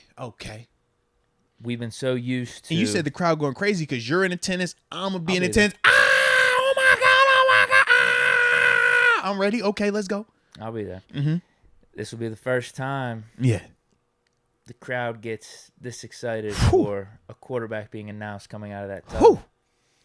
That's not Starting at quarterback Yep. out of Pittsburgh We've had a couple University. quarterbacks, right? Batch. Number 8, Kenny Pickett. We've had, we've had Batch, we've had Duck and Mason, but And they've been cool. it But ain't that's the no same. John It- Blaze right there. You can't get jiggy with that. it And no doesn't give- slight. It doesn't give the state, or even Mitch too. It doesn't give the Yeah. stadium that type of energy. Come on, man. Sometimes you ain't got no juice when that's the lineup. But now we're going to have a whole lot of juice. So I'm ready, baby. Yeah, so we're gonna be getting those type of vibes Straight right like off that. the bat. Straight like that. With those announcements, obviously, we are going to be announcing the offense Talk as about the group coming out of What's the tunnel. up? What's And up? yeah, Pickett's going to be in. Uh-huh. Crowd's going to be going crazy. Yeah. So that's going to be good. We're Uh-huh. going to be feeding off that. And then But what? I actually do think, going back to what I said, Canada Yeah. dials up some good stuff early on. Uh-huh. We get Pickett rolling out. Let's we go. do some nice play action Let's stuff. go. George Pickens, obviously, these last 2 games. NFL young boy. Yeah, he's been Hey, on now. one, and he's going to continue this streak of He's getting on over one. 70, 80 He's yards. on one. And actually, He's probably on he's one. just going to drop 100. He's Pickett's on going to be one. getting him See, the you know ball what that a lot. man? See, you know what that man did? Make it rain. Make it rain one time for the culture. Okay. Yeah. Pickens is going to have a good game. Obviously, go. Pickett will. But here's how I see it like playing out. And if we're Let's talking get about it. like game flow and Let's everything, go. I do think the Steelers get off to a strong start. We get double digits up on the board in our first like 2 or 3 drives. Mm-hmm. Bucks, What the Bucks doing? they're kind of flustered. Well, I wouldn't be surprised by that. Talk about it some more. They're coming out a little lackluster, which is Overthinking the competition. yeah, maybe a little bit Mm-hmm. of that, but that's how a lot of their season has been. It has been. We catch them off guard because we got some new, we're presumably going to have some new players Yeah. on defense. And we pretty sneaky too. You know, they be overlooking us and we're going to be hit them low. We're going to Bam, do got it. exactly what you said. Mm-hmm. Force them into Mhm. playing their weakness, which is the run game on Make offense. them play left-handed. Let's go. Right. We only rush 2 or 3. Mhm. We drop back. Is it Mhm. nickel dime formations? We're making sure Brady has a tough time Right, passing the right, ball. right. And yeah, then maybe move it here and there, but their offense will stall out early on in that first They half. got to stall out. You know that. So Steelers up going into halftime. We winning early. Have we scored a touchdown yet? Oh yeah. Okay, At okay, least, okay, At least okay, we got okay. double digits. Is it a wide receiver touchdown or is it Najee? It's Pickens. Oh, okay. It's Pickens. Okay. I like that then. So what happens in the second half, though? Brady does his usual shit and starts This is the. charging up the Bucks. I'm about to say they this- get into this comeback is- mode. You know, this is like no distractions, Brady either. You know. Yeah, they get into comeback Yeah. mode, and yeah, our defense holds on for the most part, but it's tough because the Buccaneers have a lot of weapons. And we They also understand have that. We Tom Brady. understand that. We understand that. And A the little Bucks, bend but don't break. It happens. Yeah, they start to tie it up, Oh. but then But wait, there's more. 2 minutes left. Okay. Only got 2 minutes to say what I gotta say. Offense gets the ball. Uh-oh. KP 8 error. First comeback victory? I don't know if it's a Or comeback. would it be coming victory. because it's tie, right? Yeah, never mind. Either way? Okay. Either way, Would you rather be a comeback or would you No. rather be tied? I don't care. I just Okay. want to win the game. Okay, I okay. really don't care. Okay. So yeah, Pickett gets the ball. 2 minutes. Okay.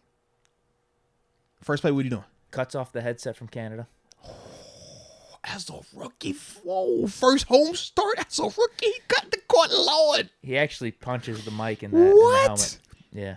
He's like, I don't want to hear this anymore. Oh, wow. Starts slinging it. Actually texts Ben on the sidelines, too, and says, hey, man, Oh. what should we be running here? And Ben just goes 5 wide. Just tell him be careful. Remember, Ben got fined for having that Apple Watch on the sideline. Remember, he was injured. Just be careful with that. I like it, though. I like it. I'm with it. Ben says, just go 5 wide and go out there and sling it. Okay, So, okay. Pickett does exactly that. Let's get it. Boom. Deontay. Oh. Slant across the middle. Okay. One No time for huddle. DJ. We got to quiet the crowd, though, a little bit because you know the crowd's going crazy as we're driving the ball down Oh, the you know field. I'm losing my mind. Let's go, Kenny! KPA! Uh-huh. And we get another one to Pickens. running the clock out. And we don't even need a touchdown. We pull out the guy that we paid a big contract this offseason. Let's go. Chris Boswell. Mm-hmm. Yeah, 45-yarder. Okay. Open end? At the open end. So just to redeem it, to let everybody know that, hey, man, which y'all might have seen happen There's no last wind week, in this game. we ain't tripping. No, it's going to be really nice. Okay. There's no wind. It's I hope it's like nice because 50 or 60. I don't want to be cold. Sunny. I don't want to be windy. I don't want to be rained. I want it to be just nice. Okay. I'm bougie right now. I need nice settings for me. Yeah. Yeah. Until it gets cold. Pickett actually gets into victory formation. Knees it. Runs out the clock a little bit, and then we get balls out there. Time. Oh, okay, You know what I mean? Okay, yeah. I'm with you. It's a QB kneel, but Yeah. usually you call it victory formation when you're just kneeing it and run out the clock. But we knee it, so we get the clock down to like 2 or 3. Bucs are out of timeouts. We call the timeout. Mm-hmm. We send balls out there. Little draw. Cue up the fight song. Center cut. Here we go, Steelers. Let's go. They win. 23-20 at home. Let's get it. Kenny Pickett. Let's get First it. game-winning drive. Talk about it. Against Brady. What's Outduels the fake goat. The The real goat is Big Ben Roethlisberger. I just wanted to remind everyone Oh, of that. okay. I was like, So, yeah, that's my score. all right. prediction. I like that. Yeah. Close Okay. game. Close game. We Okay. pull it out. Kenny outduels Brady. Now, respect that, man. I need that. I like that. I like that a lot, man. All right, what's your score prediction? Huh? What you say? Yeah, go ahead. Huh? We usually both do these. We do usually? Yeah. Are you sure? Yeah. I'm gonna see what the chat says. Let's check the temperature. That works. See what they got on. Yeah. See how they feeling this week. Let's see how the fighting Pittsburgh Steelers feeling this week. Dang, Knight Rider 16, you the first one I saw.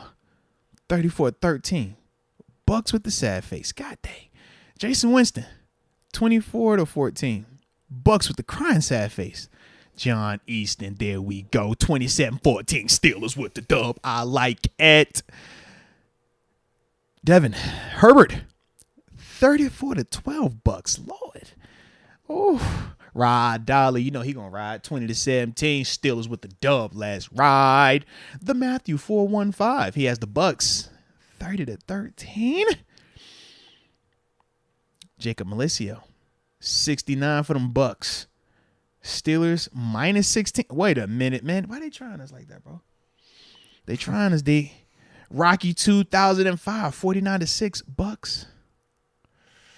Byron Nelson, 24-21 Steelers. There we Kurt go. Vonnegut, There we go. 21-17 Steelers. There we Brady go. breaks down and cries Giselle's name. Ooh. Sometimes it hit like that, man. Sometimes it will happen like that. Oh, all right. It's time. Break it down for us. It's time. I should have won 27-13. That would have been the score. In fact, I think if there is any juice left in that score, this would have been the time. this to the pull week it for out. it. All right. Well, if somebody's looking for a 27-13 score, I'll bring a 27-13 to the building. Actually, I'm not going 27-13. No, in all seriousness, man, I think it's going to be a good game. I do feel like the injuries that we are having in the secondary right now and just our lack of consistency, I do feel like we're going to look better than last week, and I think we're going to feel a little bit more optimistic, but I do think some of the issues that have been plaguing us don't necessarily disappear just yet. I'm hoping I'm wrong. And in the past, this has worked before. Yeah. In the past, this has definitely worked before when I pick against the squad. So, I'm doing it for the team. I'm doing it for Steeler Nation. If somebody has to pick against the squad,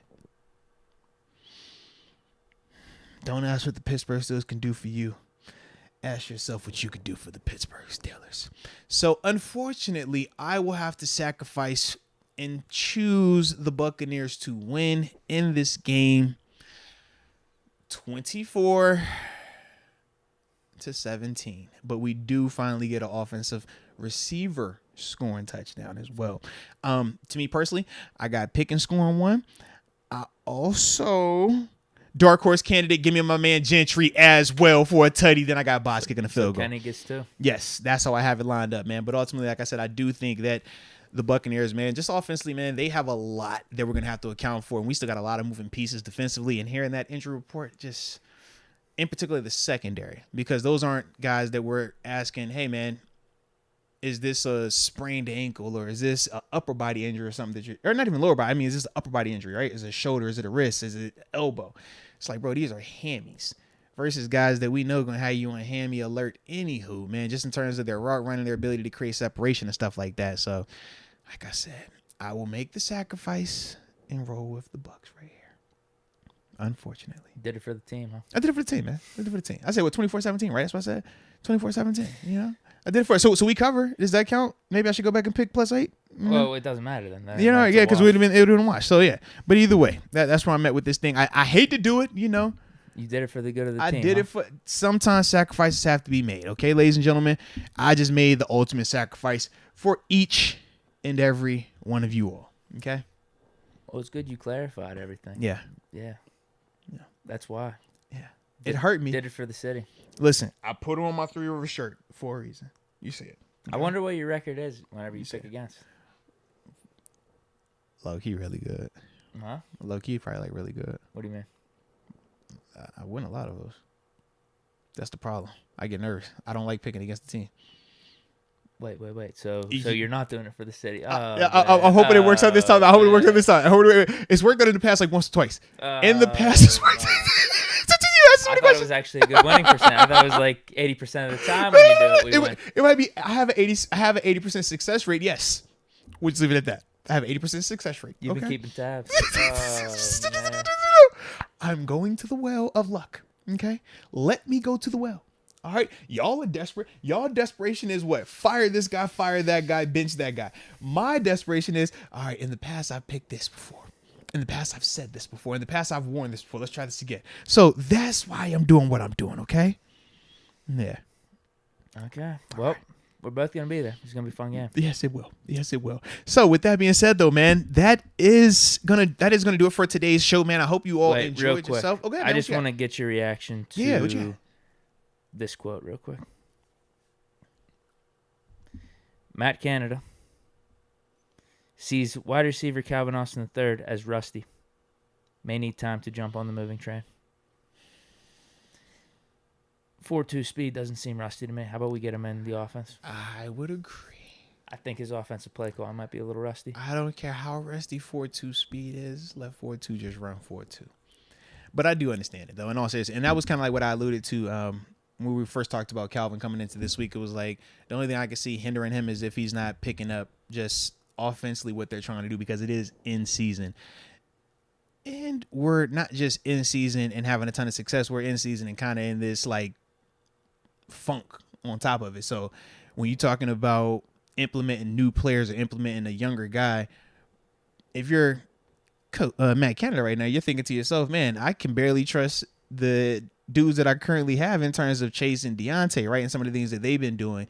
Then it's like to just think like, man, if these are considered the best players that I have in this room, do I really want to take a chance on a dude that hasn't even been out there and think that he's not just going to come in here, first NFL experience, first time playing in a regular season NFL game, but he's also going to give me more productivity than those guys? I can understand that type of hesitation, definitely. But I'm hoping that's not the case, man. Still put him out there. 4.2 is 4.2, baby. But I can understand. Well, I think that's it then. All right. Well, man, this has definitely been a blast of a show today, man. Shout out to Montravius Adams, man, pulling up on us. Great interview. Yeah, man. Definitely check that out if you have not, or if you weren't on the live when it happened, man. We'll obviously post that later on. Also, like I said, man, ArthurMoats.com, man. Check the website out. A ton of stuff, man, that's going on up there.